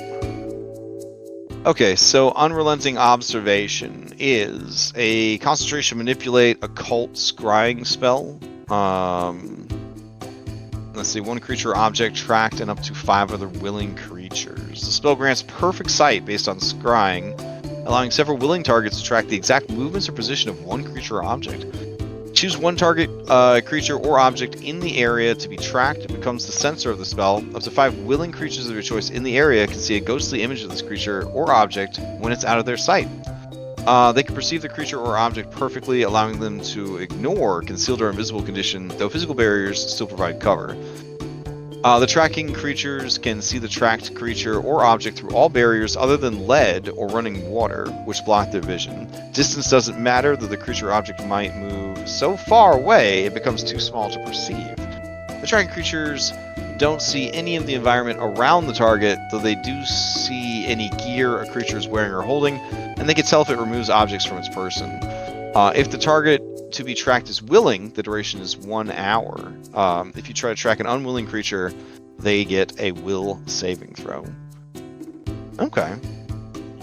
Oh, I just saw the second page of his occult spells. I'd actually like the dominate instead. I'm sorry. Oh, dominate? Okay. Let's see. Dominate's a 9th rank spell. Can you even cast 9th rank spells?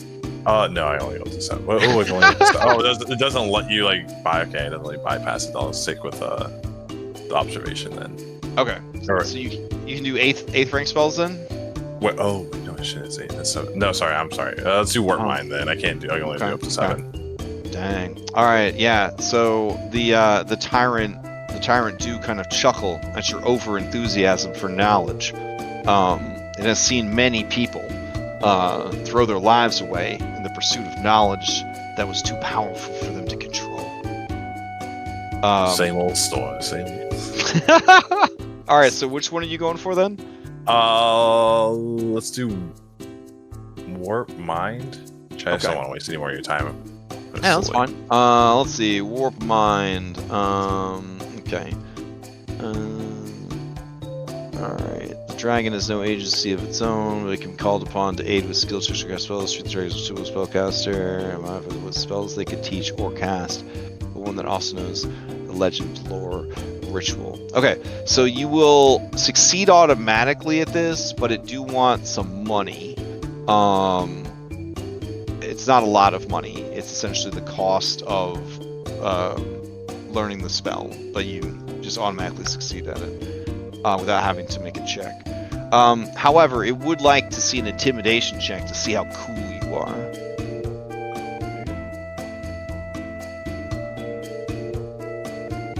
I'm not very cool. I don't have it.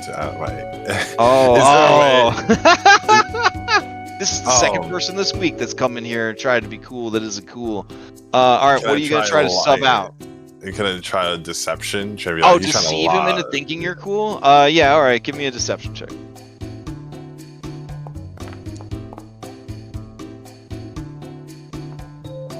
Okay, you come across as being real mean and like dismissive and cool, but because you've built this relationship on a lie, if he ever finds out that you're not as cool as you pretend to be, it's not going to go well.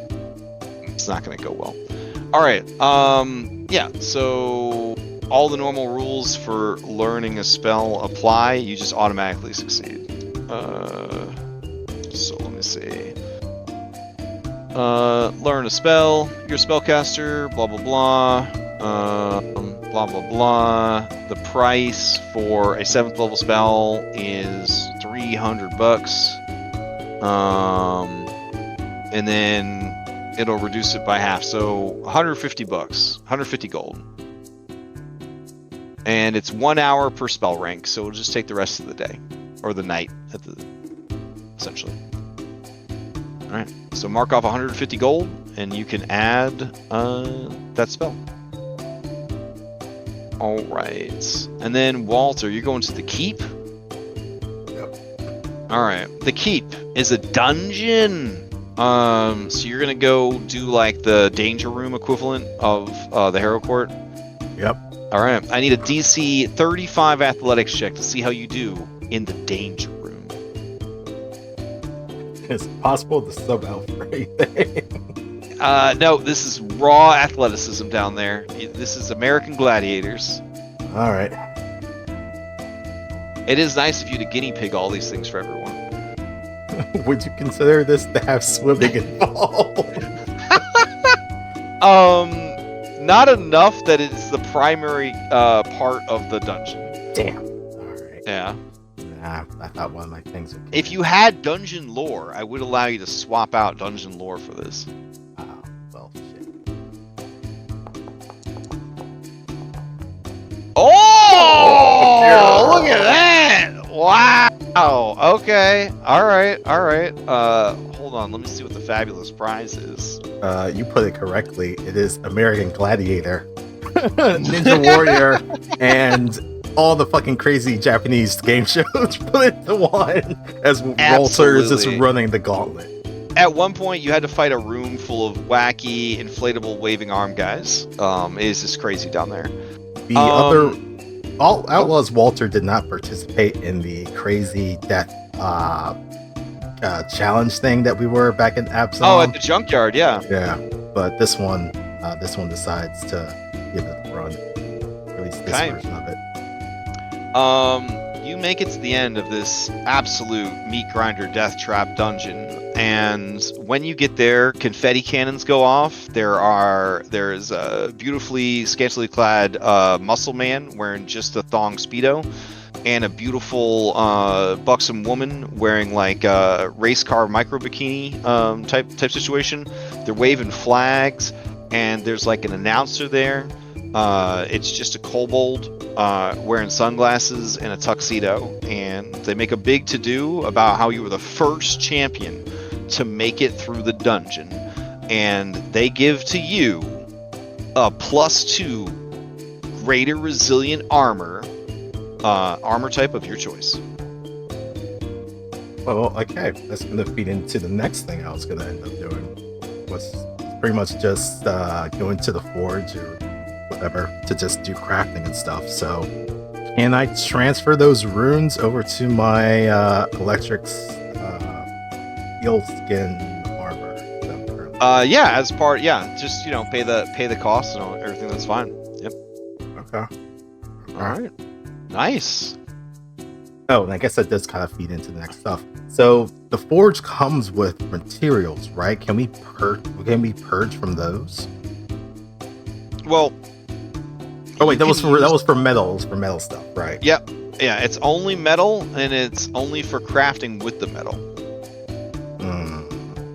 So you currently have 10. I got no money to be You have honest. 10,000 gold of raw materials. Right. Now, it does say that you are allowed to embezzle these funds. So if nobody else has said that they went down to the forge. So if you go down to the forge, you could just take that 10,000, go to the marketplace, and have 10,000 gold. I mean, it's just changing materials, right? I don't think Whatever crime he wants to do. I don't think Walter would be like that. He would probably tell the others, like, we can probably sell this material for actual gold and can be used for upgrading stuff. Is that fine with y'all? Not by me. That sounds sensible. Yeah, it says here that they can be harvested and sold for profit. So you could just, be like, well, it's weird. The forge had no metal like they said it would, but I have 10,000 gold now. Jack, this supposedly respawns every so often? Yes. Jack explains that in the multiverse, everything has a numerical value, and that the apex of a mortal's power is the 20th level of power, and that when you were born, you are -1 power, and that you guys would be comfortably at a 13, almost a 14 power level. When he explains this concept to you, Bella, you realize that your scanner cantrip can now tell you the level of the creatures. Yeah. Yeah. He does warn you that gods and, you know, incredibly powerful beings can be higher than level 20. But once he explains this to you, it's sort of like how Woodshop can see the grids that overlay all things. Like, you guys start to realize that everything in your lives has a level rating.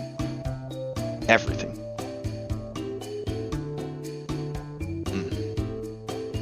All right. So then that sets you up for shopping and crafting.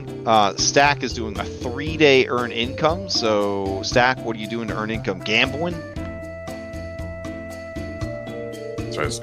Yes, he gambles. Are you gambling down in the pleasure den? Should I share publicly this sexy pleasure den artwork that we have? Oh, Is it too spicy? Too spicy to share? Okay, all right. All right, we'll save it. We'll save it when the time is right. Yeah, it will only be shared if you master wild magic. That's it. All right, fair enough. I thought we could scandalize people like the Reset Beach episode artwork. That was, Ooh, that was a it was. All right, so go ahead and hit the macro. You can set any any level DC you want here in the Hero Court. All right. You could be gambling against the gods. They'll just turn the levels up on all these simulacrums. Man, how did I lose? I've got a Faxpiration question. Would you guys want to live in a simulated reality like this, or would you be unsatisfied because it's a simulated reality? I would. Depends on the consequences that you would have in the real life world. Oh, I mean, you wouldn't get to go back. You'd have to just live here. Yeah. Probably not then. Yeah. Probably not. That's a tough one. Depends on the world. Can I bring my computer with me and like connect with the outside world all day? You know, like. Oh yeah. I mean, I don't see why not. I mean, that'd be pretty down for it, I guess. Yeah. I mean, as long as it's not like Sword Art, where like my real life body is wasting away outside the video game. Oh, bro, spoilers. I mean, I'm not gonna tell you exactly. Once you agree, you'll be sucked away. This is your isekai moment. Like, if you agree, it's over. All right. That is relatively. Right. You really die. What is my circumstance bonus to gambling for? Circumstance bonus. Do I get a circumstance bonus for gambling with the I don't think gambling so. lore? Okay. No, you just get to use it to make money. Okay, fair enough. Remember, the higher the DC, and then the higher your success versus the DC, the more money you can make. So tell it how hard, what level it's going to be, and then, yeah, there you go. All right, so you make 75 gold over the next 3 days of gambling. And you just kind of make your way through, I'd say, Castletown, just, gambling with whoever, going into, like, pubs and, wherever you feel like is a good place to do some gambling, make some money. All right. Bella, you're trying to crack the code on a better bottled rock. You're spending 3 days on it. 3 is an auspicious number in the multiverse, so we're going to say that we need 3 victory points on this. The DC is going to be, I'm going to say very hard, because you are attempting to make something entirely new for the game. So let's see. Very hard for level 13 would be a 36 DC. So each day you can attempt 1 crafting check to try and master this new formula that you're creating.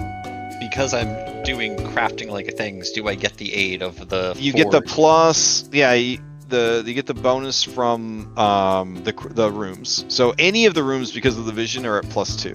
So even if someone's using the forge, you would still have the +2 item bonus. But then we also have the brass dwarf, which adds on to that, I believe. Oh yeah, they combo. But I think the brass dwarf is only for so you're going to do crafting checks in his work. So it's all crafting checks. Okay. Yeah. All right. I have 1 hero point left. But I'd have you also have 2 more days to go. Right, so I just need to get 3 eventually. Yeah, and this is eventually, yeah. Alright. It's 10 o'clock. We still got an hour. I'm gonna keep it. Okay. All right. Give me that second check. Oof. Okay. Last one. All right. There we go. Hey. All right. So you have one success towards a better rock potion. All right. I'll add that to my notes. Okay. 1 out of 3. DC 36 for better bottle proc. Okay. That brings us to Jericho, who can't do the rabbit prince because somebody already did the rabbit prince. You son of a bitch. Yep. The rabbit's in hiding now. Somebody looked at its tail and he's Can I do the Rakshasa? Not to do wild magic, but yeah, you could go to the Rakshasa. I don't even know what he does. I thought it was funny he made fun of snacks. Well, you can go down there and just have mind-blowing deviant sex in his pleasure den. What he does. But also, once per day, you can visit them and pose a question that they can use their plus 18 occultism to recall knowledge about it. Okay. They also know several uncommon spells and rituals that they can teach you. They all involve the intrusive manipulation of sapient minds. Dominate, mind probe, mind reading, and rewrite memory. This is my guy. Yeah. And it can also teach the Geas and the Inveigle rituals. Alright, yeah, I go down. I'm gonna ask him a question. Okay. I wanna ask him, how would one destroy a hero card?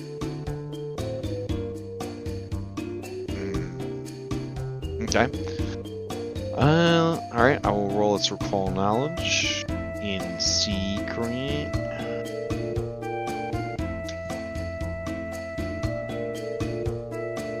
Oh. Okay. I will message you privately. Awesome. Okay.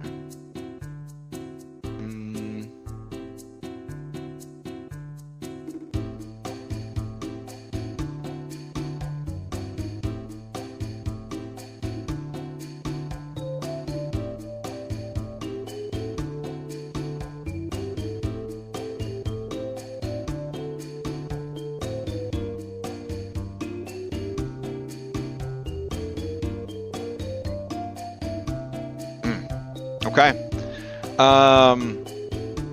They give you this information, but they say, I don't feel very good about giving you this information. Are you a good guy? They have a devilish grin, and they say, absolutely not. Right then, I think we're square. Thank you very much, sir, and I'll tip my hat. Okay. Let's see. Then Walter did the keep. And then the vision, the Rakshasa. Alright, so then stacker and income. Alright, so Jericho, the fiend, on day 6. Oh, yeah, what does that guy do? You're like the friend that signed up for stuff at the convention on the name alone. Like, you have no idea what the panel is about. You have no idea who was there. Okay. So I'm scrolling. This is a conjuration chamber. Yes. I wanted to learn Binding Circle. Rituals take 1 week to learn.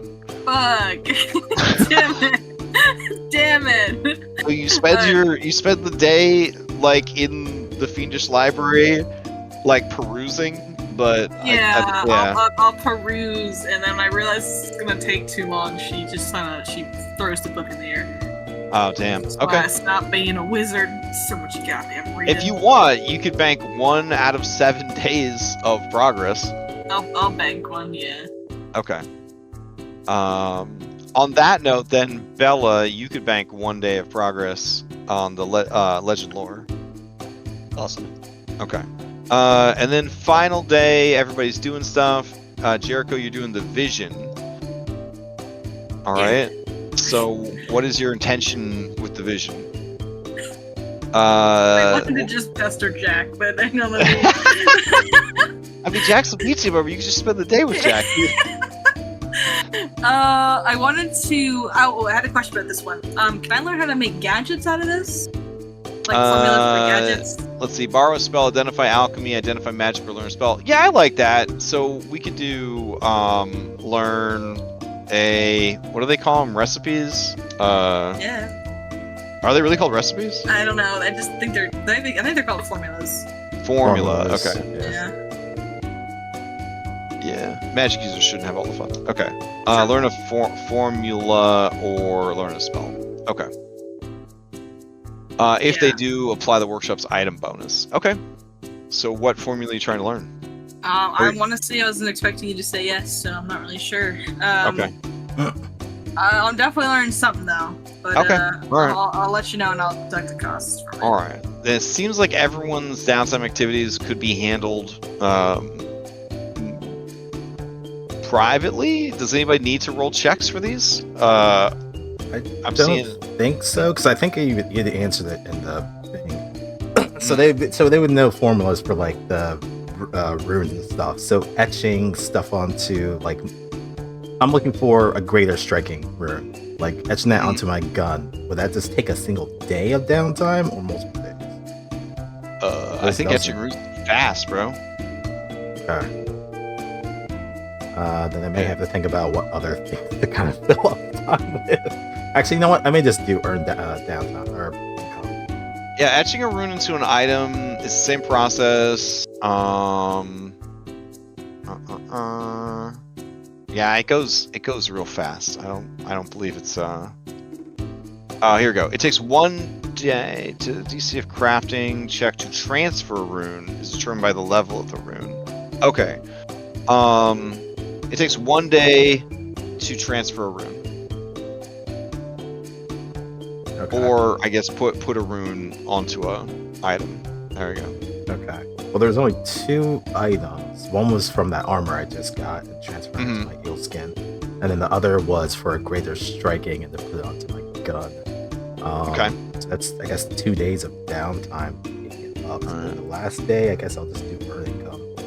And did you have a greater striking rune, or were you just gonna like liquidate some of the 10,000 to get one? I was hoping to liquidate. Okay, that's fine. It says you can, so. Alright. Lots of heroes embezzle from the company, office supplies. They'll be happy when things are dead faster.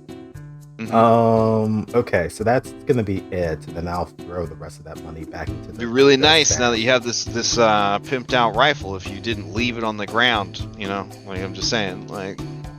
Well, if we had those, I mean, are those fucking teleportation to my hand runes available? Yeah, we discussed that, right? That was going to be a rune that you guys could get. I thought I had shared that with you. Right, you did. I just wasn't sure if it was something that was available here. Oh yeah, the brass dwarf could definitely hook you up with that. Okay. But now I have to take off one of my other properties. I learned the gravity inverter gadget, by the way. Oh, okay. Did you do the successful check for it? I think you get a +2 item. Yeah, you get a +2 item bonus because you're doing it in one of the workshops. I don't think being an inventor actually helps me learn things, does it? It's not that being an inventor.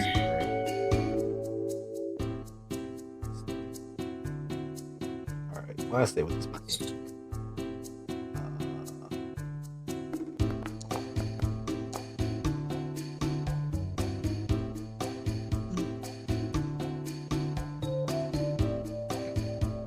What level is this thing? It is level 11. So, what is the DC to learn a level 11 formula?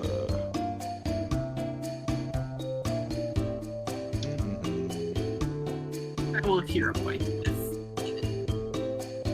Alright. DCs are level based. So level. Oh, it's like pretty easy to do. Okay, rad. Alright. I think it's a 27. Yeah, that's like no problem. Okay. Okay. So you're good to go. Rad. All right. Up Are to we all? what level Oh. can we do for earn income? Level 20. Oh fuck. This is a realm of imagination. You just imagine that you're working with people that can actually afford level 20 stuff. Yeah. I may start at 13. Okay.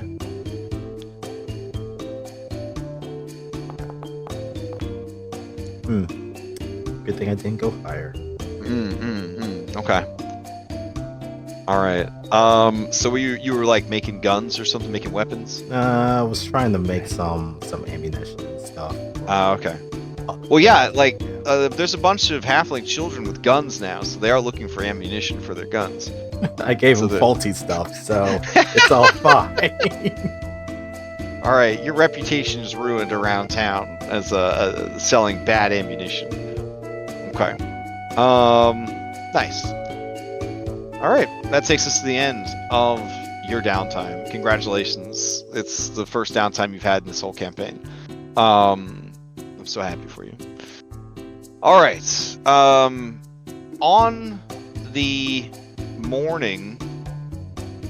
afternoon of the 7th day of downtime, I'm trying to figure out where everybody would be when this story event would transpire. Belle's in a workshop. Jericho's in a different workshop. Grom's on another date with the midwife. Stack is earning income. He's gambling somewhere. Walter's earning income. He's making bullets. Okay. Bella. Yeah, let me change the music out. All right.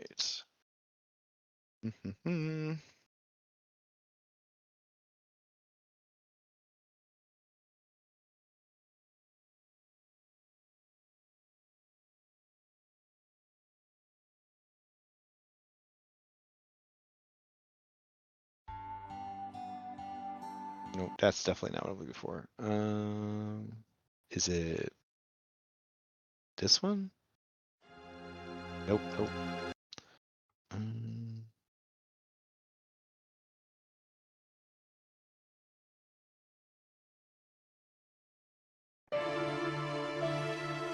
Dang.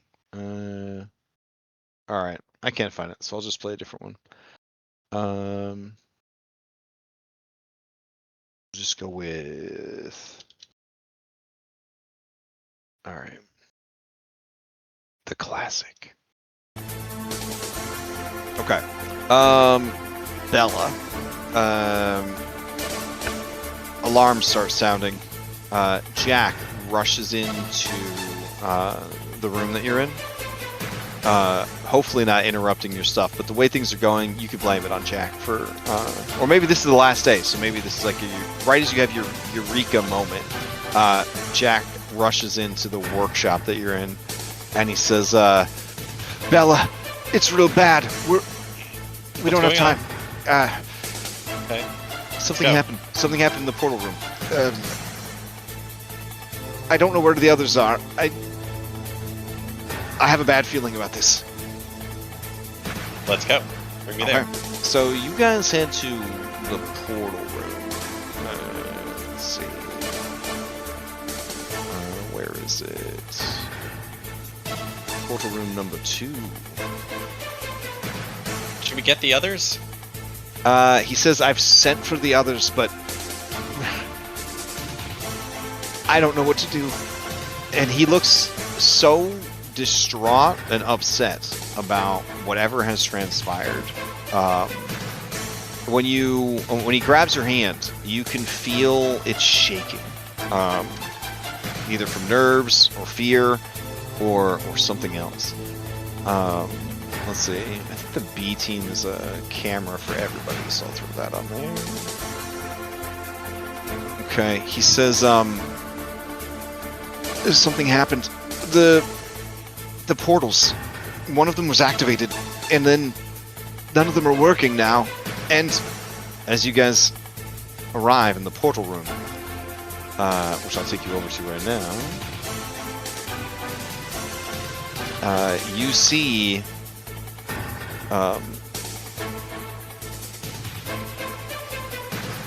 the locksmith is dead.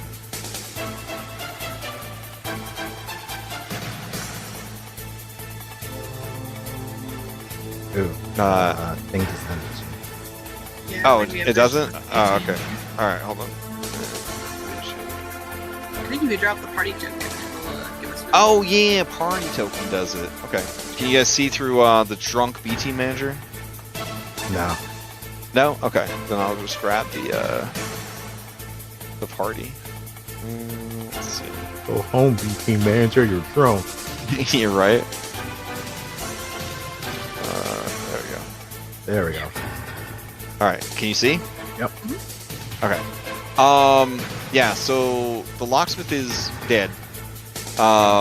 Jack rushes over. He does like the slide on your knees thing where you like drop to your knees before you get to your scoop up destination. the person. Yeah, he picks him up and its eye lights are like flickering. And its tiny like chest arms are like flailing a bit. It looks at Jack and it says, Jack, there is no hope. There is no future for us. Fate is dead. But its eye lights flicker and go out, and its tiny chest arm touches Jack's chin and then drops. Jack looks around frantically, and he gives the locksmith a little shake, which is not good first aid. And he says, "Who did this? Who did this to you?" He looks back at you, Bella, and his face is just despair. We're gonna figure this out. I don't know what. How is a card? Can a card die? He's. And as you're talking to him, Bella, you see the portals around the room all begin flickering out. Where's the train? You look around for the trumpet, you see it all the way over here, and as you are looking for it, you watch the portal close.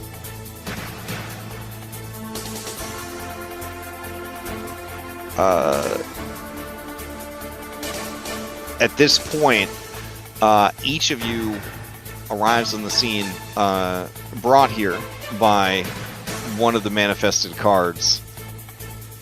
You come onto the scene, you see Jack holding the locksmith, who seems quite dead.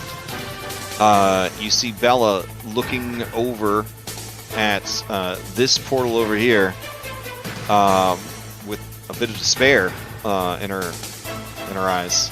And you see that Jack looks completely defeated.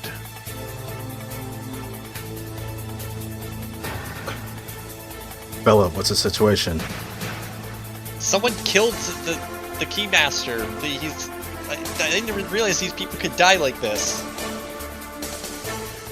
Someone slew a card? Who's here? Where's Jerry? When you say that, Jack stiffens and he looks around. He looks over and he sees James the Cricket, and James the Cricket shakes his head. And then you see Jack's jaw set hard. You hear his teeth kind of grind together. And then he makes a fist and he says, Jerry! She finally betrayed us, didn't she?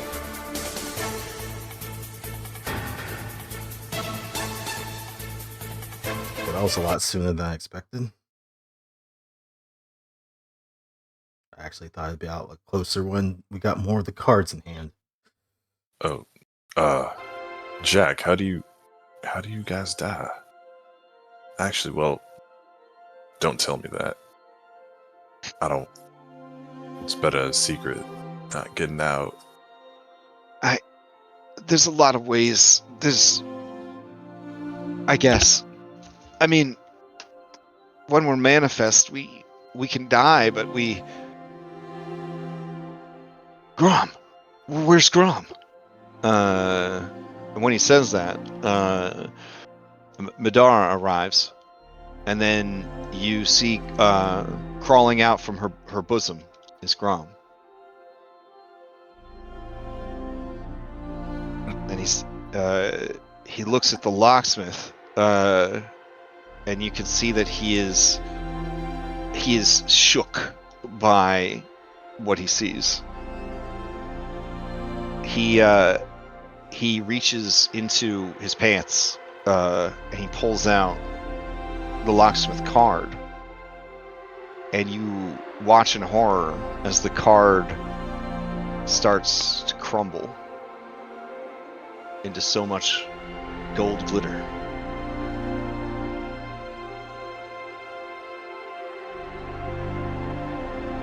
You hear Madara just saying over and over again, "No, no, no, no, no, no," as she starts trying to catch the pieces of glitter as they fall away. Is there any way to reverse this?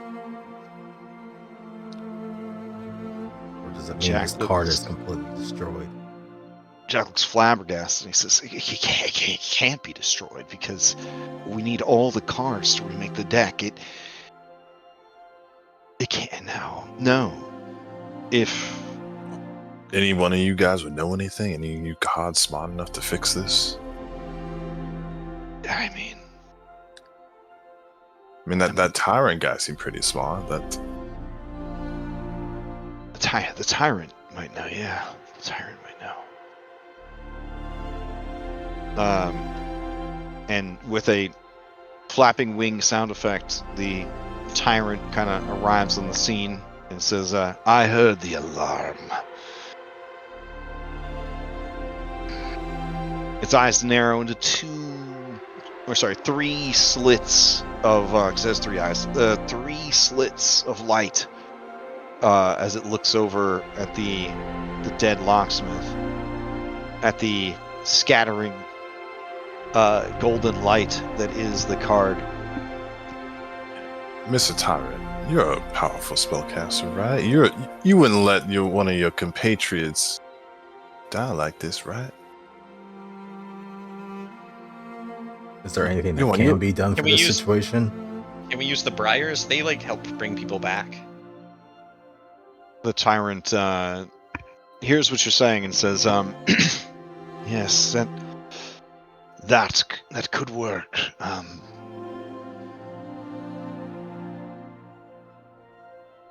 I need time to sort this out. Madara, Jack, bring the remains."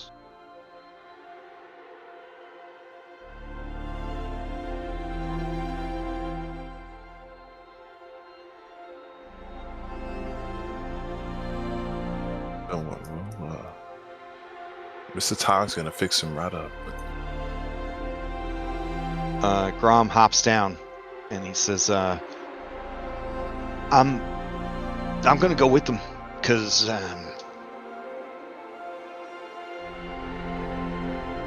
That's the car that Is you that- were bonded with, was it not? he nods. "I can fix things, and I'll fix this, guys." You go on, girl. Got this. Madara picks him back up, places him in between her bosoms. And then, hopping on the back of the tyrant, they fly off to figure out what the fuck's going on. James looks worried. His tray of tea is clattering as he paces back and forth. Buddy, hey. Like, like he Oh. Stat goes and like he takes the tea tray from him, gonna break this thing.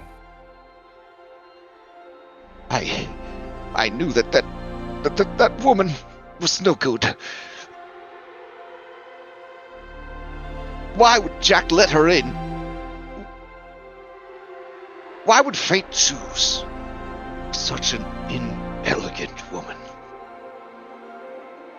I don't know why fate does a goddamn thing, but It's because not all versions of her are like that.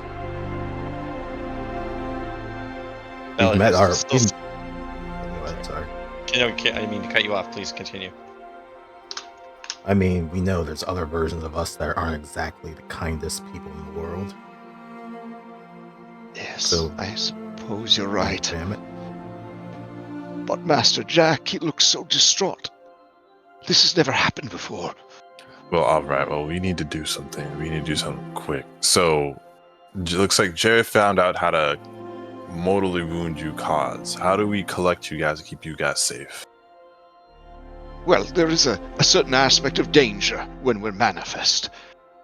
But some of us, it is the best way that we can serve outside of granting our passive blessings to those who carry us. I wouldn't have it any other way. While I find being in a physical form to be a bit disconcerting, it is growing on me a bit. Though, of Well, course, I seek to be returned to my true state, post haste. Right. Well, you don't have to go back to being a cod if you don't want to, but Well, now we can't. The deck can't be restored if any card is missing. That's what this is all about. Tracking down the cards. well, right. Well, we don't know if Mr. Tyrant's gonna be able to fix up your locksmith, buddy, but we can't be losing any more, you guys. Right? Like, is there a way to call you guys all to one spot to make sure you guys aren't, like, getting picked off? This was supposed to be a safe place. We have been betrayed from within. All right. Well, we need to go find Jerry then. There's no way to collect all you guys. We need to You stop. can't go anywhere. The portals are broken, and so much progress was made to repair the portal room. Well, we got time, right? I mean, we got everything. I mean, if you had anything, we've got time here, right? In a way, yes. Well, panicking won't do any of us any good. Here, why don't we go get some lunch? And he just walks over here and like falls through the floor. And then you see him like flip upside down, which would be right side up where he is. And he says, "Come on, I'll make a fine lunch for everyone." I'll 10 later. Walter's going into forensic mode and is more or less just using survival, just trying to backtrack and figure out what the fuck actually happened. Yeah. Right. As you look Hey. around, you do see that there are cards here in the room. They are oversized, similar to the last time you were in the portal room. You can see the beating from the hammers. You see the juggler from the keys. You see the marriage from the crowns. You see the Queen Mother from the stars. You see the hidden truth from the tomes. And you see the trumpet from the shields. And then finally, no, I think that's everybody. Yeah. 1, 2, 3, 4, 5, 6. Yeah, that's all 6.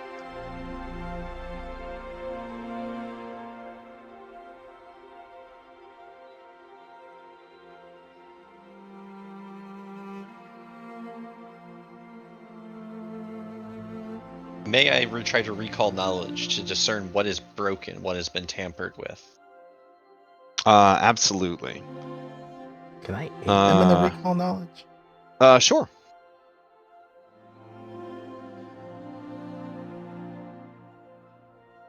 I mean, I'll just make a perception check,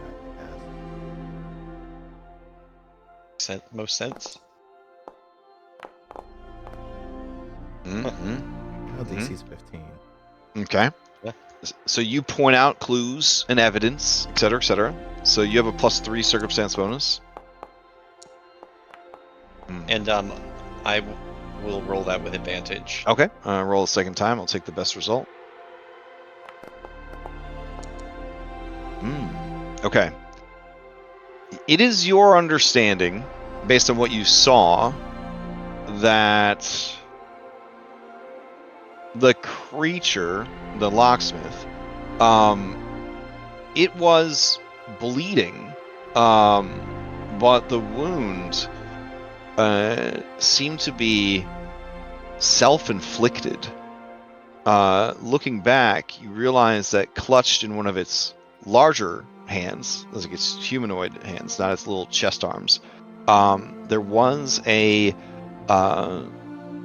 sharp, bloodied blade. You also, with Walter's help, see telltale lady cowboy boot prints in the blood, and they led away. It looked like they led over here to the beating.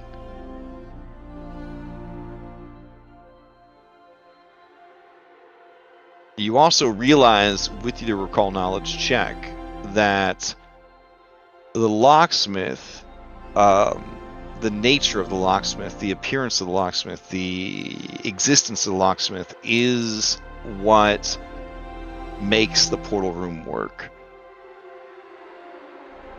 That without a locksmith, you guys will not be able to access these portals anymore. You'll have to find other ways to travel through time and space to reach the destinations that you need, which will be extremely difficult or cumbersome.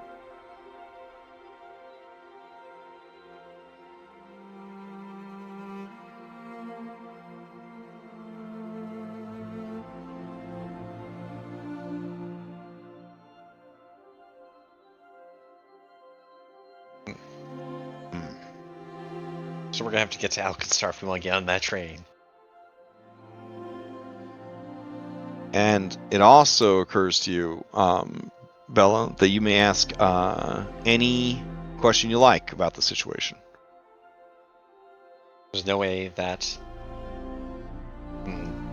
she can't fix this problem. She can't repair this machine. This isn't as simple as doing some welding and rewiring.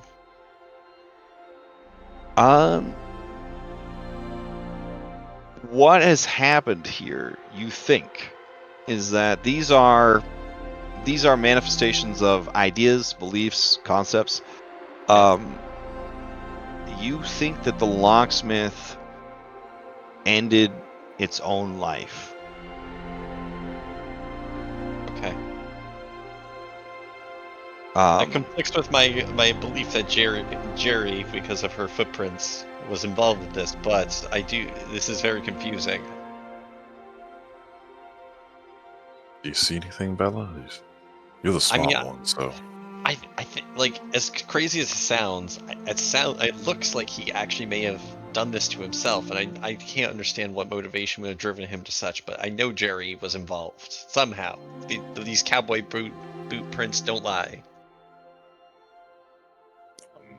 Do you know where she is? Well, the boots went towards the beating. Best guess is she went through that portal before it closed.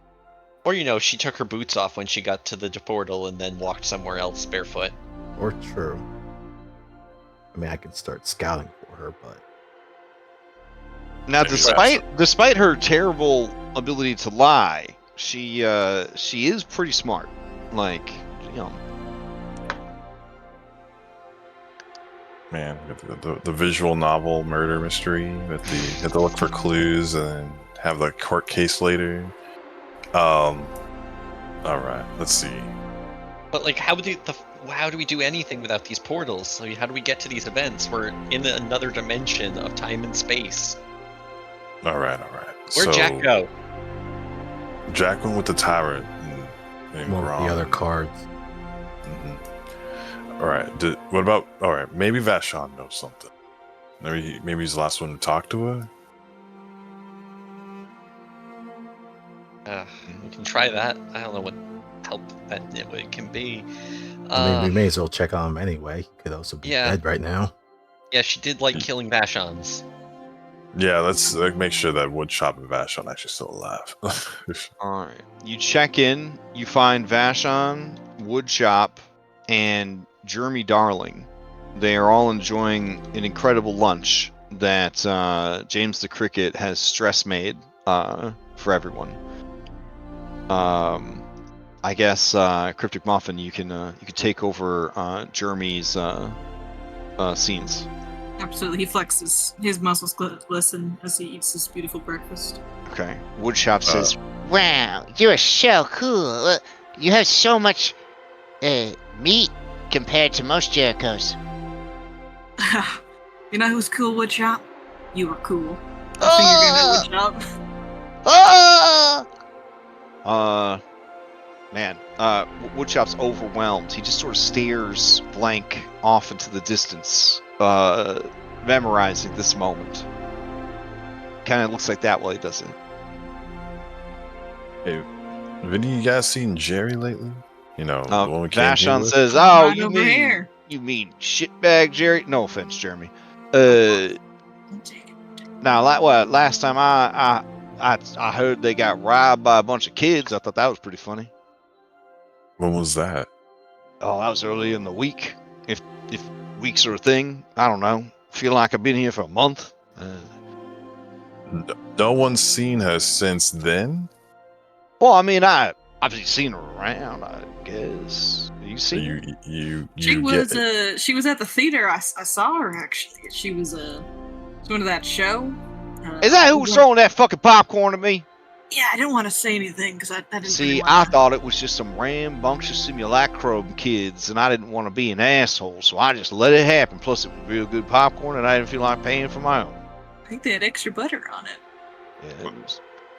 So it looks like one of the cards, I don't know, something bad happened to him. And it looks like Jerry might be involved somehow. And Is that why James the Cricket is so upset? What happened? Did she blow one of them up? I think something Basically. might have happened. Don't they just reform? I mean, they're in your pockets, right?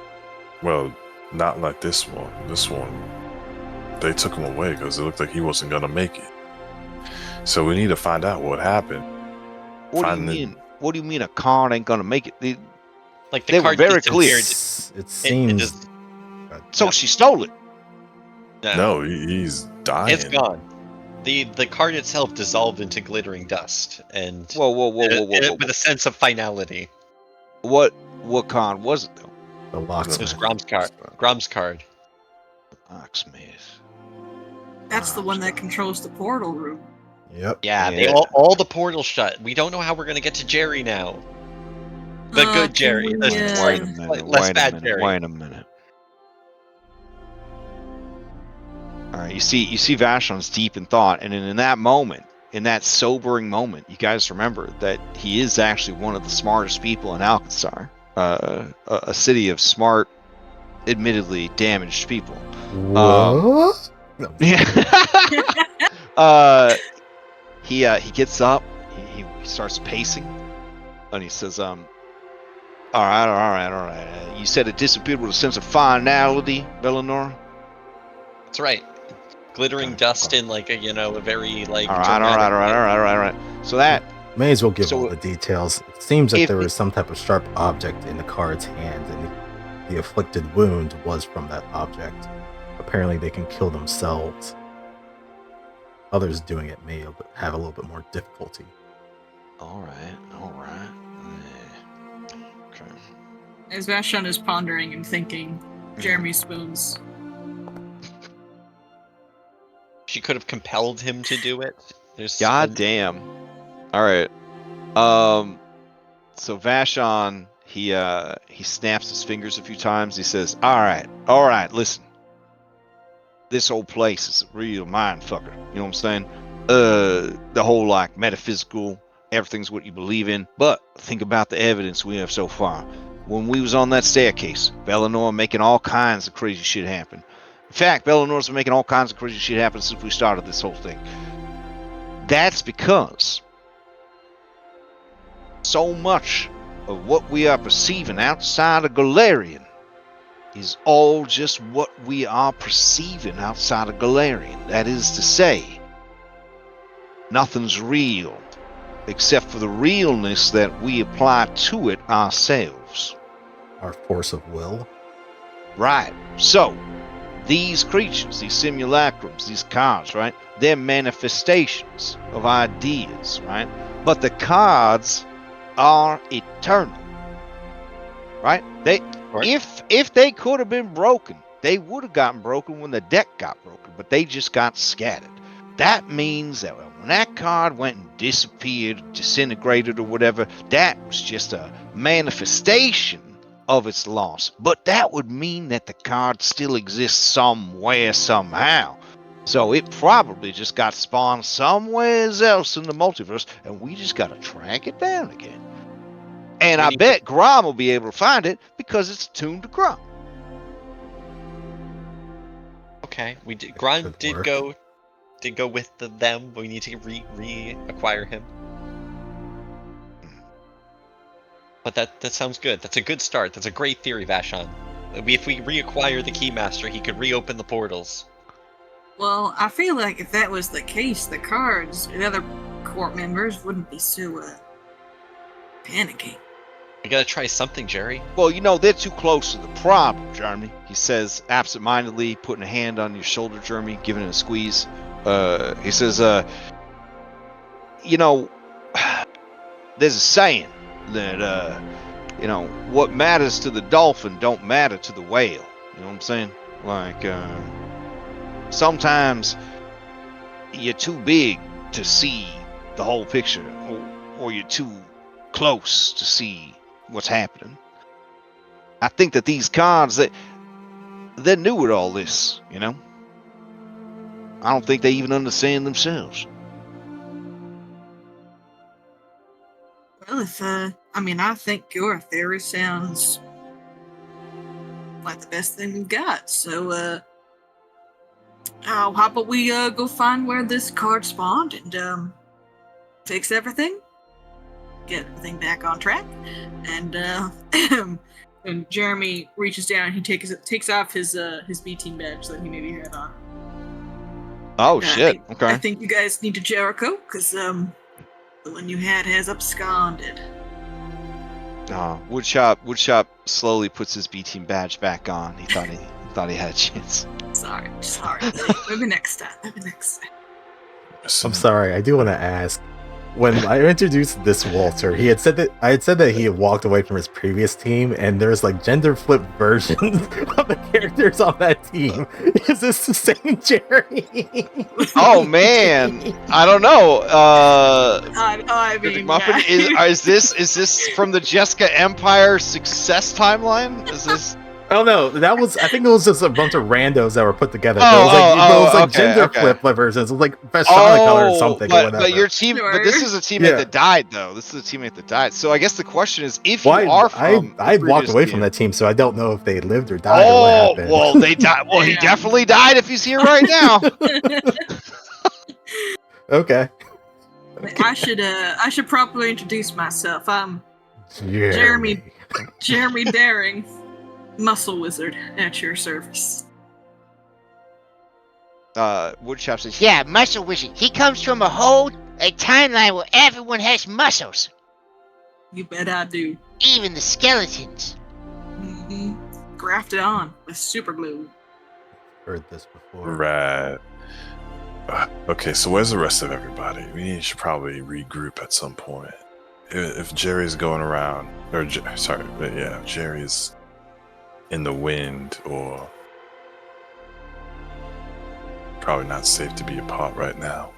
Well, it did say I trusted Loveless less than that Jericho, and that Jericho just killed the card, so as we'll find where Loveless is.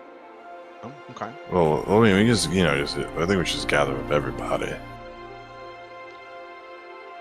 Make sure no one's missing. All heads accounted for. Mm-hmm.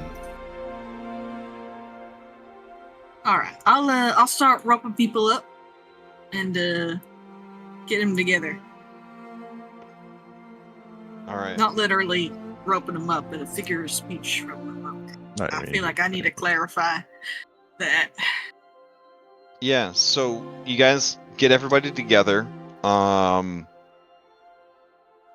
They all meet up. Marcus whispers to you, Bella, I heard there's been a murder. Stabbing. I want you to know, it wasn't me. She puts a reassuring hand on his very buff shoulder. She says, I know. We'll discuss. We'll let you know what happened. all right. So, when everybody reemerges, I guess I gotta grab this big ass dragon. Hold on. Oh no, there he is. He's down there. Okay. When everybody reconvenes, they don't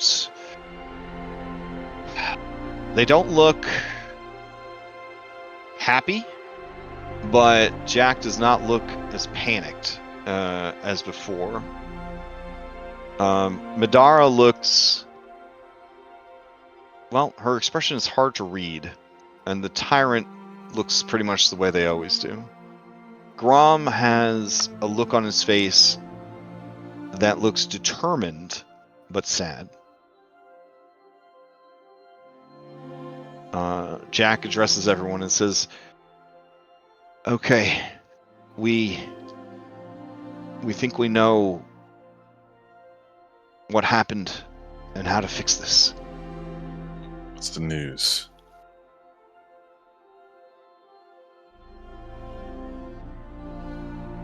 Jericho said something. We don't know what.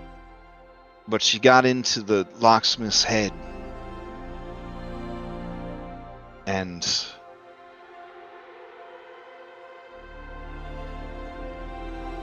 she broke his will.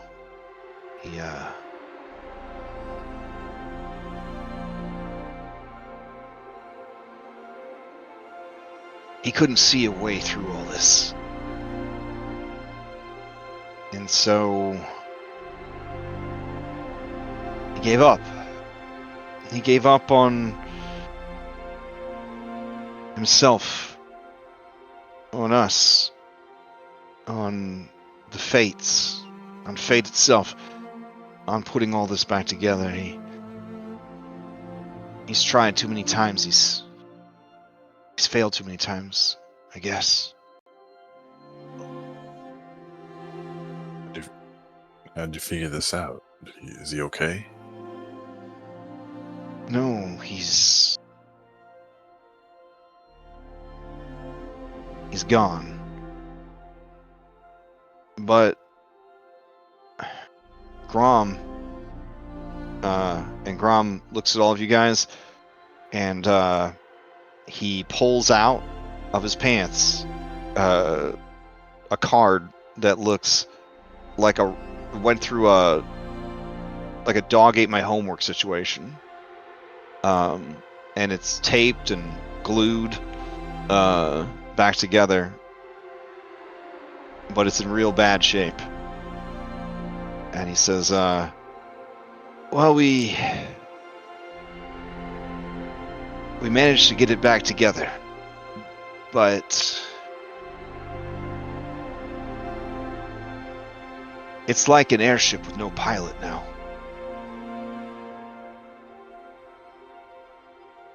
There's no will behind it.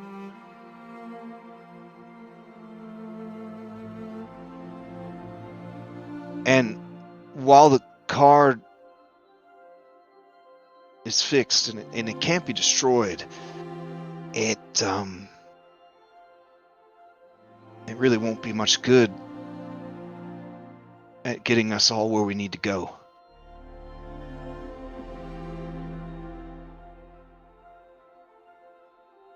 When the locksmith did what he did, well, that was a representation of the card's will giving up. But since we didn't give up on the card, it's still here. But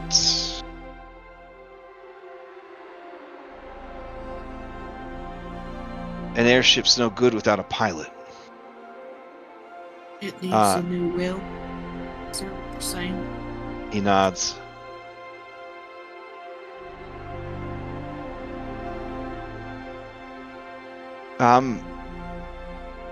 I'm gonna be that pilot. I'm gonna be the locksmith. Is that possible? Madara says, well, honey, we're smushing. A lot of things are possible. And Grom's real good at smushing. She blushes a little bit when she says that. Right, but I mean, like, a mortal going into the cards. What would that do to Grom? That's the thing. He wouldn't be immortal no more. He'd be like us. And when this is all over, he'd just become a part of the deck. Grom looks at all of you. You can see the determination in his eyes. The set of his jaw. You can see he has his wallet out. He's looking at a picture of his mom. Pepito puts a little hand on the picture of his mom.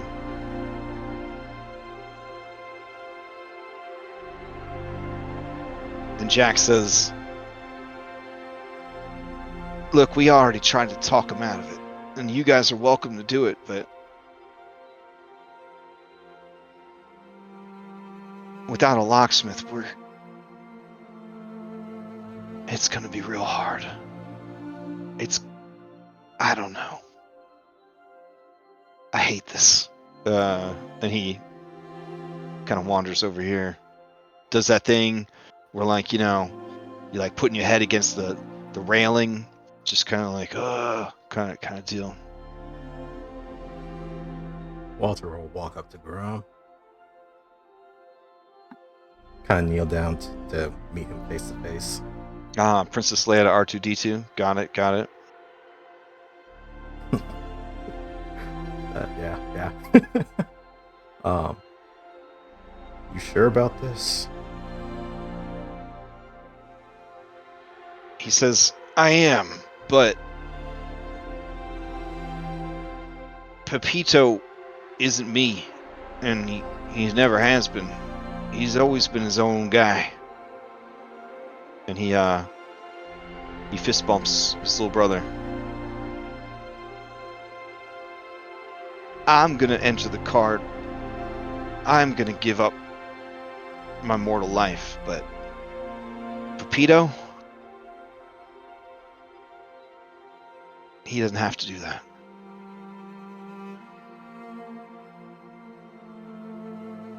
Walter, you're a good man. I want to ask you to do 3 things for me.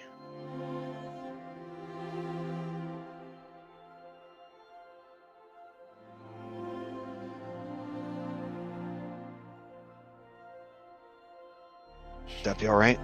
Sure. The first one,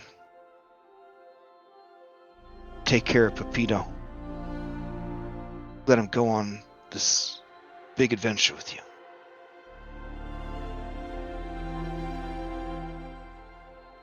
Okay. The second one, when it's all over, make sure Pepito makes it back to my mom, Rama. tell her our story.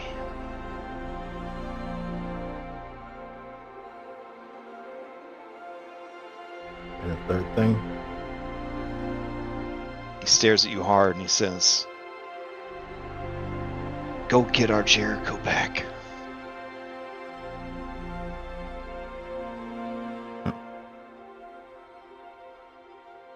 Roger that. He rushes forward, and he and Pepito both hug you tight. That definitely catches Walter off guard. He has a stupid high perception, but he'll kind of just put a hand down and tap him on the back.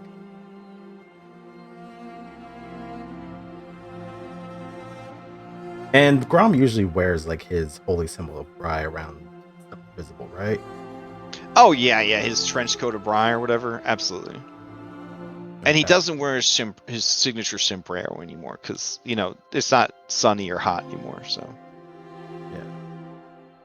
Yeah.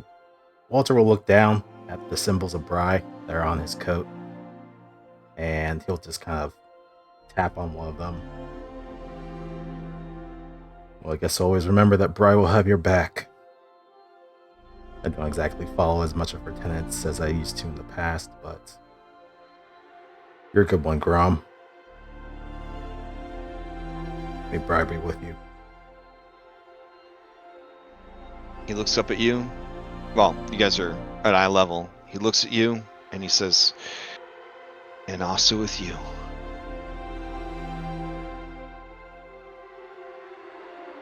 He'll stand up, walk back, and then look at the others.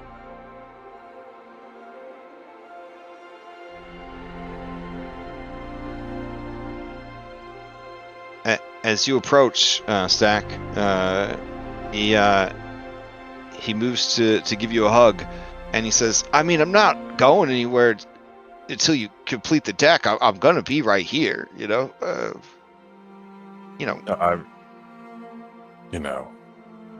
didn't have to.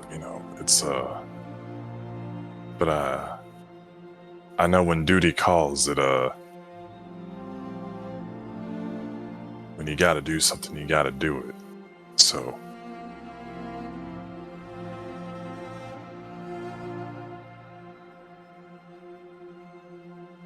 We'll take care of your things, Grom.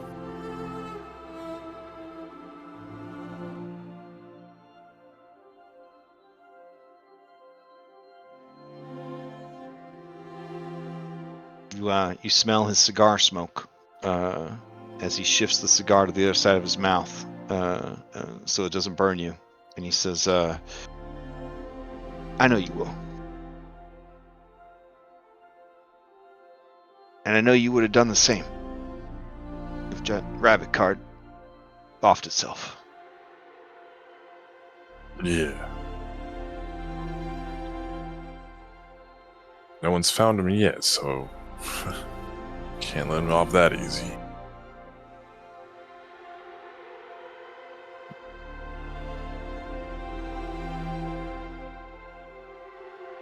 Now, I'm sure you got important card things to get to. Almost. And he rushes up and he hugs Bella. Bella runs up to him wordlessly, steam rolling off of her hot cheeks from the tears coming from her eyes, and like the gravity of what he's doing being very heavy on her, knowing that we don't stand a chance in our goal without this locksmith. Just cries into his shoulder, says, "Thank you for what you're doing. I promise. We're going to find her." Yep, you are. And you're going to bring her back here. And we're all going to have waffles. All right, but we're going to have to use your waffle iron this time, because I kind of got rid of mine today. His eyes go wide. He says, "That was a real nice waffle iron." I know. But it's for her. She's more important.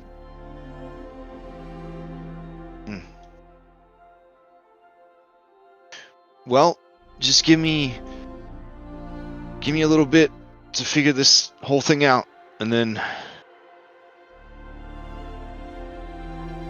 first portal I'm gonna open is the trumpet. So you guys get ready, because you got a train to catch.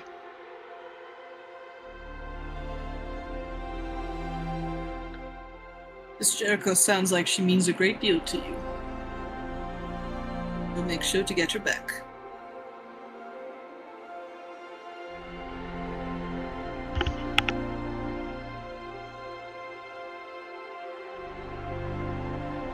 Alright, as he steps back, and you see that the card that he had shown you that was repaired has just been hovering next to him. He touches the card, whose face is blank, and you see the card change to show Grom, the locksmith. As it does, he holds the card, which still bears the tears and burns of its destruction. And he hands it to you, Stack, and says, well, I don't need to carry this anymore. So you carry this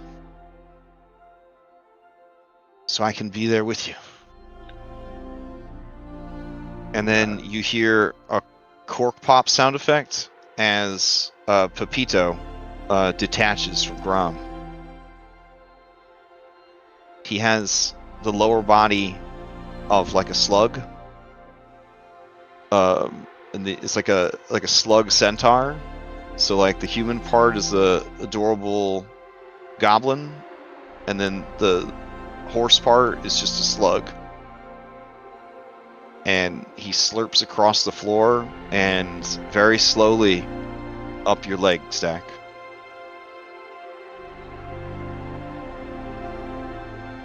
Gonna have to get used to that one.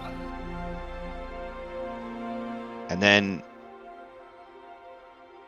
he looks over at Grom and he says, Pepito.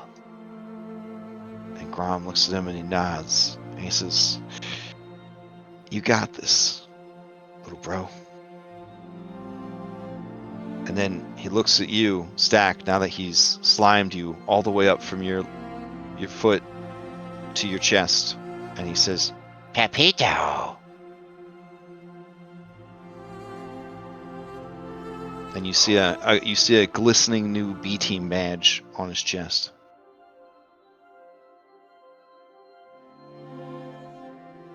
People have to work real hard for those, so you better keep it safe. Yeah.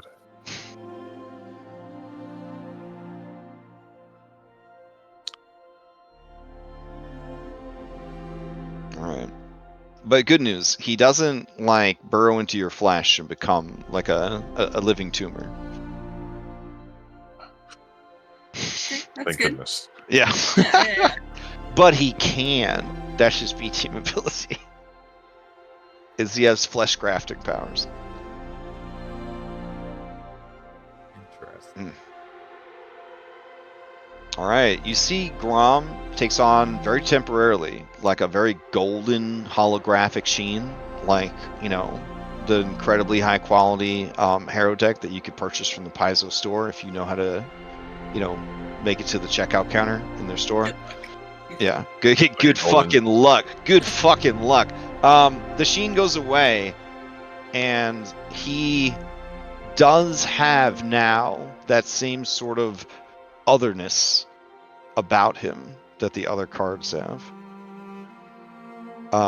But you see, holding one of his tiny green hands is the massive hand of Medara the midwife. And you can see when she grabs his hand, that his cheeks blush a little bit. And he says, okay, let's get to work. Yeah, Grom, you got things to do. You got portals to see. All right, everybody, let's get going. And he tries to wrangle the team. Of course, there's adventure to be had. Right. Jericho's the same. I'm here now. Your friend, Jeremy Derrick. Yeah, everybody just kind of looks at Jeremy Daring and is like, I mean, Woodchop's into it for sure. All right, Jack seems to have composed himself, and he says, all right, well, you got a train to get on. You should probably put your team together, and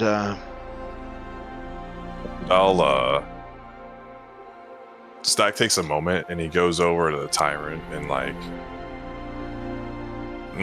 kind of off to the side. And it's he points over at Grom and says, You keep him safe. All right. He's your responsibility now. the tyrant looks at you impassively, blinking its 3 eyes, and says, now that our weakness has been revealed,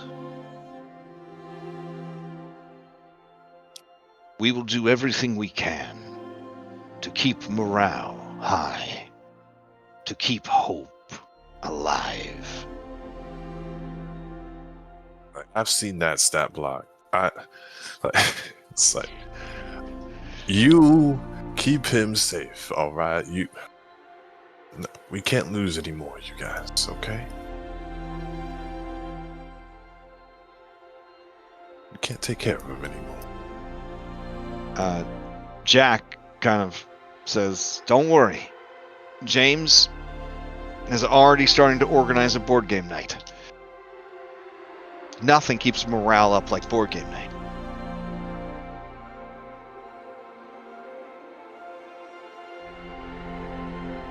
And then he looks right at you, Stack, and he says, in fact, I'm pretty famous for my box of party games.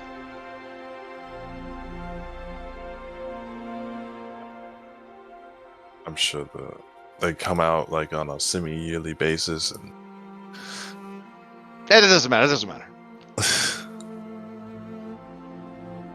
All right. So, in preparation for next session, which I guess we are at time, the portal will be open. The train that you've already faced several times, the train that confuses everyone who tries to watch this the VODs for this series, when they're like, wait, is this the first episode? ? Which I think we all kind of felt like that in the first episode. We will now come full circle. Without Choo the tank, choo, Jerry. motherfucker. Without Choo the choo, ground. God damn it. motherfucker. You don't know. This muscle wizard might be bringing some, abjuration magic to the fight. It's That's not. Jeremy. I have fireball prepared several times. We're I'm still Jericho at the end of the day. No, I'm kidding. Let's see. How do we make sure Grom is up in them tatas? He's just disappeared. There. Oh, I saw him for a second. There we go. All right. He made it. Since the first session, he's been trying to get a big woman girlfriend. Been trying to bag him a big baby. Yeah, there's been a few attempts, but most of them end up dead. He's like James Bond for big women. So. Whew. Okay. So you guys will assemble a B team. You can bring 5 B team members. One of them can be activated, and we'll do a full activation on the activated B team members. So they will not be a minion. They'll have a full action economy. However, I will not reveal to you the contents of their character sheets. You have to just go off of vibes and what you've seen before. I I mean, if we're pulling from, attempting this mission beforehand, we had Loveless on our side. Yeah, Loveless is on your B team. So And she was technically in the timeline that you guys experienced at the beginning of the campaign. She was on the B team in that scenario. Yeah. But you also were facing down the conductor with your Jerry, so that makes you wonder. Do you get your Jerry before the fight with the conductor? Question mark? But hopefully this time Bella doesn't like teleport through the train. Glitches out through the train. Yeah.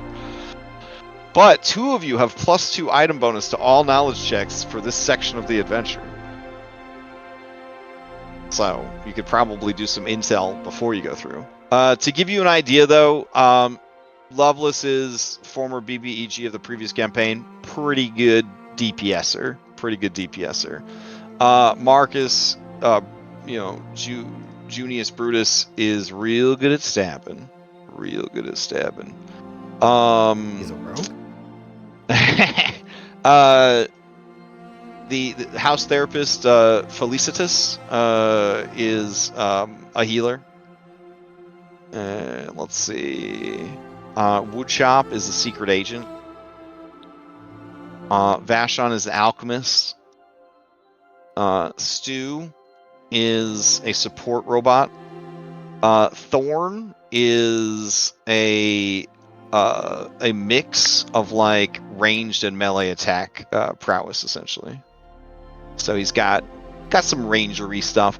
Imagine if like Walter could also fight in melee. You know what I'm saying? Like that's.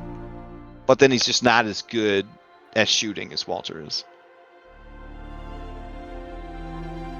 And then Philomena is a ninja. I think that's your B team, right? Was your B team options? So. Yeah. Oh, what about Henry? Oh, yeah. I guess Henry could be on the B team. He made a request that he not be on the B team because of just the terrible things he's been put through by Jericho. But I mean, yeah, when you call him out, I guess he feels bad and he lines up. He was hoping to just kind of hang out till it was over. My friend, you're quite similar to my own version back in my world. Please, Henrietta? Henrietta, yes. Henrietta. No, I must say, you're much more bulkier than she was, but I'm sure you're just as strong. She could tear a man in two. You just hear the rumble of an engine and diesel fumes kind of come out of the pipes, but you think that sounds good? I know exactly what I speak machine. Oh shit, my bad. Jack technically is on the B team too, so. Alright. Woof! And that's, I guess, where we'll end it for the week. I'll switch out the music to our dashboard music. Alright, so quick announcements. Extra Life soon. Second weekend of November. Looking for 2 or 3 more athletes who can play Pathfinder for 25 hours straight. This ain't normal Pathfinder. This is going to be Pathfinder, Starfinder, sci-fantasy mashup. Everything from Starfinder and Pathfinder is allowed, and mixing and matching is encouraged. Wait, what day is this? I quit my job. I might be able to play, actually. Oh, damn! Okay. I wish I knew off the top of my... I should have this stuff memorized. I don't know. I'll ask later. It's okay. Sorry. This year has me all confused because it's normally the first weekend, but because Halloween's on a Friday and Day of the Dead is on a Saturday, they're like, ain't nobody gonna be able to do a 25-hour marathon after a Friday Halloween. So they moved the marathon for the first time ever to the second weekend. It's always the first weekend. It's the second weekend, and it's not on daylight savings time. Crazy. It's crazy. So it's the 8th through the 9th. Yeah. So it starts on the 8th and it goes through the 9th. I mean, I might actually. And we're only running one group this time. So we're gonna try to avoid running 2 groups because we want to put the focus on that one group and really supporting that one group's run and like really, kind of helping to fundraise for that one group. I think Sam's gonna try to like, go big promoter, like fight promoter style, and like, kind of hype up the athletes ahead of time. Get fan base going before we even make it to the marathon. I don't know, marketing shit, business lady stuff. I don't know how any of that works. Yeah. So that's exciting. So that's the thing. And we raise a lot of money for Children's Miracle Hospitals, which is a really important charity to me. A person that spent a lot of time in the hospital. It's a terrible place to be. I think Larry could probably tell us being in the hospital a lot fucking sucks. Imagine you're a little kid, you're stuck in the hospital all the time, it's the worst. So, yeah, the Extra Life charity kind of does a lot to help with that. So that's the big announcement that I have. I don't really have anything else going on. Anybody else have any announcements? No Karen Crown this week, but on the Sunday, we're having the session 0 for my new game I'm running Sunday nights, Quest for the Frozen Flame, which takes place in the realm of the Mammoth Lords in Galarian. So if you like big mammoths, big dinosaurs, that's where Amiri comes from. Yes, the famous Pathfinder barbarian. Yeah. We're doing session 0 / character creation, where we're gonna kind of build characters Daggerheart style. Together, oh, that's cool. Holding hands as friends. Yeah, I'm pretty excited for it. I don't know if it's gonna be streamed or not. I don't think it will be, if I'm being honest. But either way, I'm pretty excited. And then the week after, we might have session 1, or the week after that. Unsure yet. It took all of my willpower not to put in an application for that game because I love Rogue Barbarian is my favorite 5e character concept. It's just Rogue Barbarian. So like the idea of just a barbarian caveman kind of campaign, just very, very appealing. But there's dire dinosaurs. There's like dire turbos. Big caveman energy. Regretties. It's got exploration, reconnoitering. Oh my god. Well, now, no. I'm gonna stay strong. I can't possibly commit to anything. So, got too much on my plate. All right. In that case, this Sunday we're back with Triumph of the Tusk with Red. Nice. Okay. Well, he was going through the B13 upgrade pain, so. The pain never ends. It never ends. Like the pain. I've never seen a product like Pathfinder and Foundry doing this together that's like, you have to upgrade, and it's like, okay, I will, and then they're like, but no one else has to. And so like we're all upgraded, and then all of the mods, some of which I pay money for, aren't updated, and it's just like, feels bad, right? It feels real bad. Well, I think they had that big tagging for all of the mods saying like, oh, is this V13 verified or not? But it was, I know, but yeah, it doesn't fix my situation. There's a lot of mods a lot of mods that we still don't have. A lot of mods that we're never gonna have because people are tired of having to upgrade all the time. So they're just like, fuck it, I'm out. So yeah, it has been great.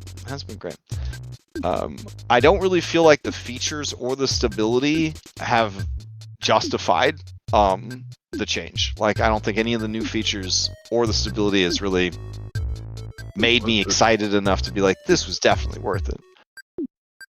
I don't even know what the actual big features of 13 actually are.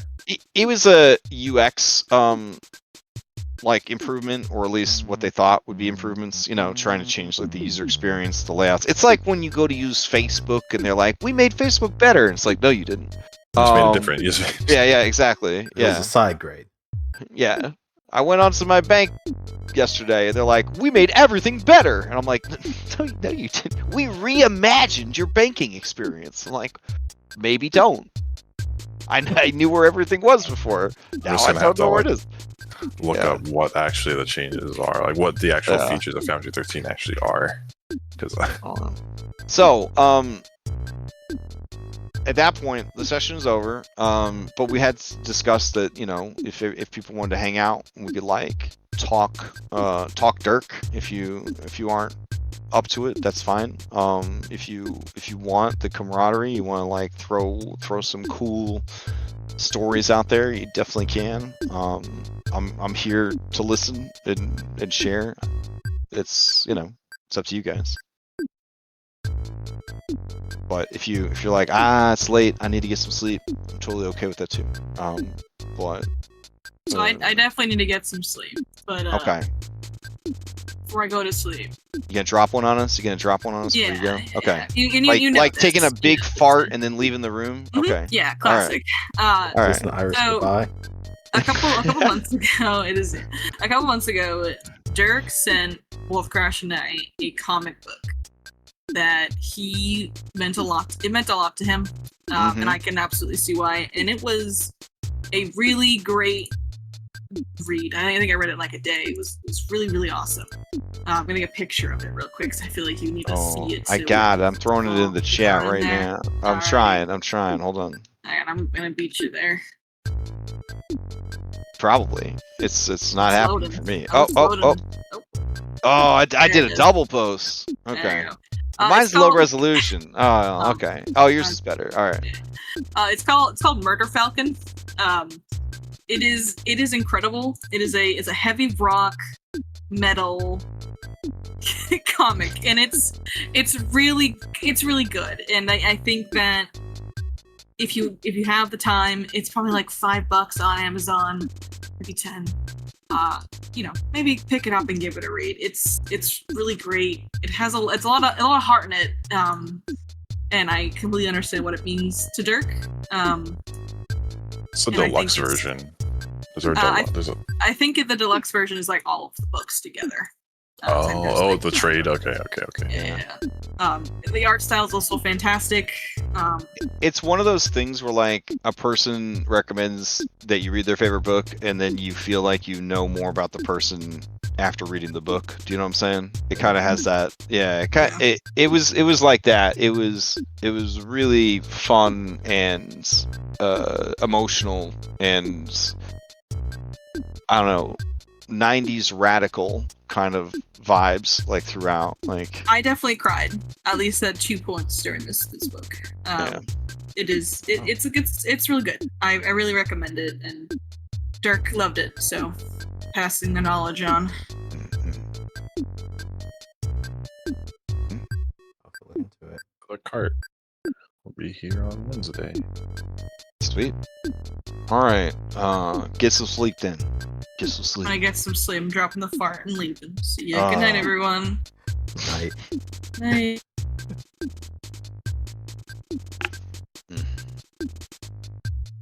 I too need to get rest, but before I go, I just would say that, you know, well, I haven't known Dirk long, but these past, I want to say 7 months that we've been playing Stolen Fate together, it's been an utter joy to get to know him. He is an incredible player. He uses methodologies in playing that make the playing experience more enjoyable. He's very inclusive. He's very rolls with everyone's punches. He is a very cooperative person to play with, and it's always been such a pleasure.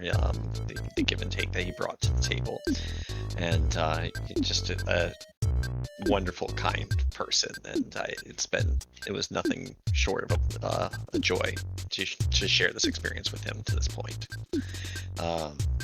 Yeah, he'll be very missed. And with that, I bid you all good night. All right, rest up, man. You got a lot of healing to do. Yeah, I do. All right, thanks, everyone. Bye. Bye, man. Good night. I echo those statements from Larry. Kind of wish I had played in more games with him, other than I think it was just by luck, I guess, that we both signed up for all the same games during DirtCon. So at least, I was able to record some of the stuff that he was in. But yeah, no, he was just over the moon about DirtCon.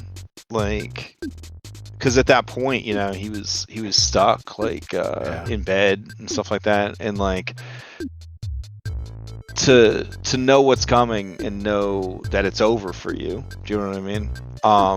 But then to have that opportunity to, you know, go to one last convention, you know, like play with a bunch of people you've never met before, play with people you've known for a while, play games, yeah, exactly. I was really happy that that we were able to do that, you know, for him and you know, for ourselves too, because I think that it's a disease that is just an automatic death sentence. Like there's nothing that you could do. Like the richest people in the world travel all over the world trying to find specialists and cures and all that, and there's just nothing for it. And so like I felt like as a community it gave us that feeling that we could at least do something. So it was, well, it was really nice. And like even coming back from like 2 weeks of nonstop travel in Japan with only a week to prep all of the stuff for the convention, I was like, I got to do it. You know what I mean? I got to do it. With the amount of things that were kind of rushed and a little bit last minute, it still turned out pretty good. Yeah. So I really hope he was able to enjoy it. And I believe the intention is that we will be running it every year for the foreseeable future. So we'll have our Extra Life charity in the fall and our ALS charity convention in the spring. Yeah. So it'll be good. Sounds good.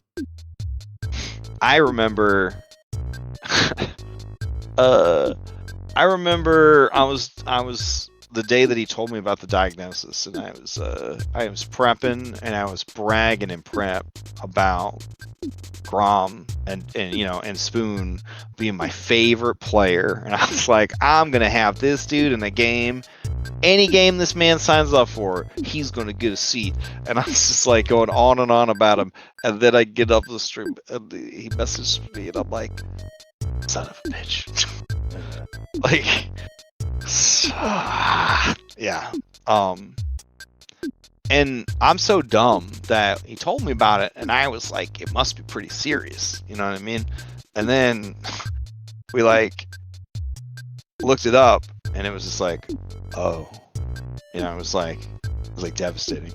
But I have to say that the guy up until the end made time for his wife, his friends, his family, his dog, us, his community. I mean, a lot of people could have just gave up, you know, but like dude was coming every week and he was streaming too, you know what I mean? I feel like some people would have been like, I don't want people to hear me like this. I don't want people to know that I'm sick. He wanted people to see, you know what I'm saying? Like he wanted people to know that like this terrible stuff happens, but like, I mean, you can't let it. You can't let it. It's gonna take everything from you. So like, don't let it take everything from you. Do you know what I mean? Like, so it was really inspirational, and heartbreaking, obviously, but yeah. And like this group, I was just so amazed, you know, because like I made the decision that like if he wanted to keep playing, like I was gonna make it possible for him to keep playing, but I also talked to you guys about it and was like, hey, you know, like it's completely understandable if this is something that emotionally, you know, you don't want to have to go through. Like no one's gonna, you know, no shame, no blame, you know, whatever you need to do. And like everybody was like, nah, let's do this. And so yeah. Man. So we'll be missed, Dirk. We'll be missed. Yeah. All right. Well, we will continue this next week. Hopping back on that fucking train. And save that Jericho.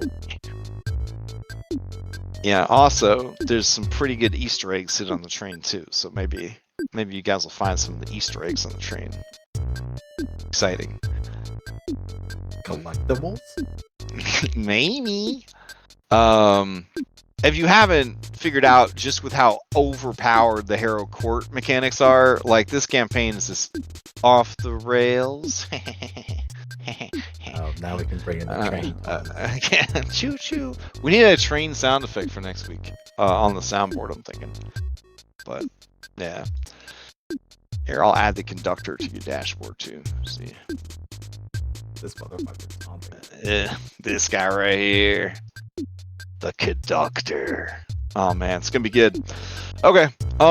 It's gonna have a lot of like Outlaws of Alcastar references and Easter eggs. So I hope everybody has a good time. So alright. I'm gonna go grab something to eat and go to sleep, I think. Okay, yeah. I mean, Oh, well, right. I, Tell us. Drop your crom bomb on us, bro. No, I was very glad that Grom wanted to. Well, if he wanted to join when we were playing Tales from the Loop, I think we talked about it a lot, like on and off, and like the whole 80s aesthetic was like was fun, and and just like leaning into that, the whole like nostalgia bombs that he would mention. That was like, I mean, I wasn't alive then, but I could. Right, it was such a treat, right? Because like I was old enough, but I was like my character's age. Do you know what I mean? Like he was old enough that like he could really remember, like all the things that happened and stuff. And so it was like having a guide to the era that we were trying to recreate, like sitting there with us, helping to write and tell the story. It was, right. Yeah. No, and yeah, that was a lot of fun. And yeah, I think it was at that time. He's like, I remember he was talking right before. He's like, the doctors are saying like, hey, like, I was having some like leg troubles and talking to my doctor, not sure what's going on yet. And I remember it said like it worried him, but then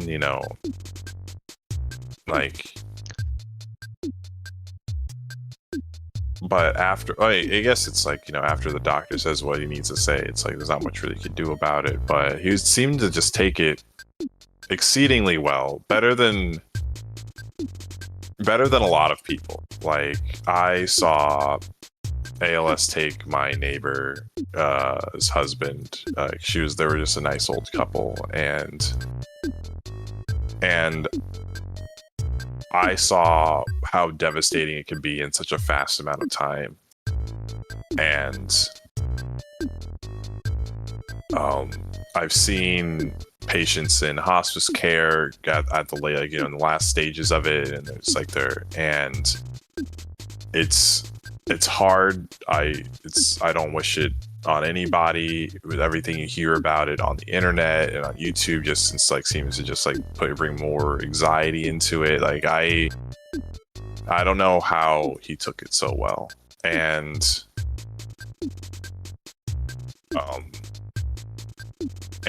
he was a very strong person for that. I think I mentioned it, like, it was very inspiring. Yeah, it's very inspiring in the sense that the amount of grace that he had. Yeah. And it makes me cry. And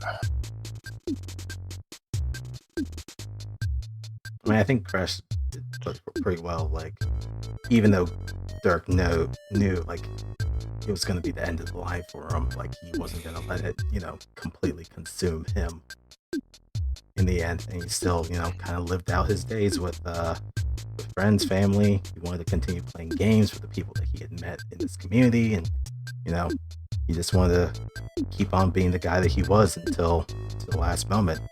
And honestly, that's nothing more than commendable to, facing death like that. it was like I said, he was an inspiration. Yeah, and like he just knew, you know what I mean, that it was time. Like in an absolute like boss move, you know, he just said goodbye to everybody, and it was like he was signing off. You know, it was just, and I don't know. I feel like in what is one of the worst things that could be diagnosed, right? That you could have to die from. Like he handled it with so much grace and power. You know what I mean? That again, it's just incredibly inspirational. So, yeah. But, No, yeah, I got teary eyed. I'm not afraid to say like, oh, I cried. It's, you know, seeing, you know, the last, you know, well, not I mean the last few wishes for his character is, it's touching, and yeah. It may I feel like keep up the entertainment. So when he's watching up from us from up high, he can see our fucking Chucklefox trying to pull this thing off for him. Right, yeah, but you gotta pay so much Catholic indulgences to get Twitch without ads in heaven. It's like insane, dude. Like, it's insane. He's gonna have the bum off of someone else's account. Yeah, they don't got the Prime subscription to one channel. You know, up in heaven. Amazon's only in hell. They only give you Prime subs once per month, so someone's taking it already. Man, nah, it's good. It's not good that it happened. It's horrible that it happened. And there's really no like, oh, here's the bright side. There's no bright side to it. But there is certainly aspects of it that are so commendable and so incredible that you know, I guess I could kind of cling to those as, you know, the small points of light in a pretty dark situation. But I mean, he gave us a bunch of good memories, so absolutely. Yeah. I will never forget the Fate episode. Is what we ended up calling it, because they were trying to get the key to the bomb to save the ship at the end of Alkenstar, and they were in the Cataplebis you know, part, and things were rough, and then Grom just turns to Parsis that they have with them, and he just says like, well, you were a part of this. Don't you have a key? And I fucking opened his...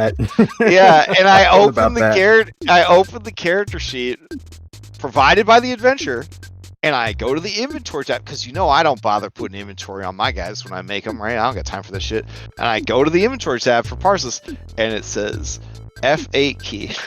and I look at the map, and it says F8 on the room that they're in, and I was like, I was role playing as Parsis, and he was like, son of a bitch, I do. And they were just like, what?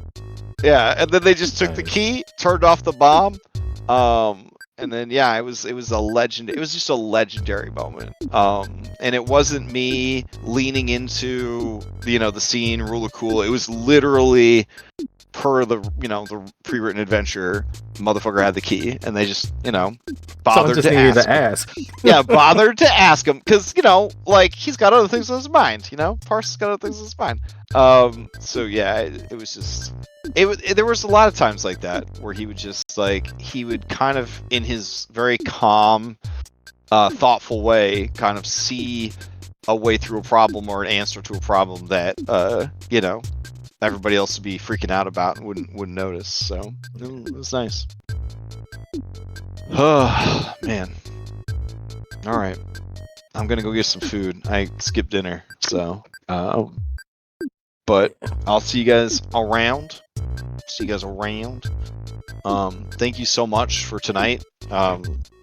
It was good to hear some laughs and to play, right?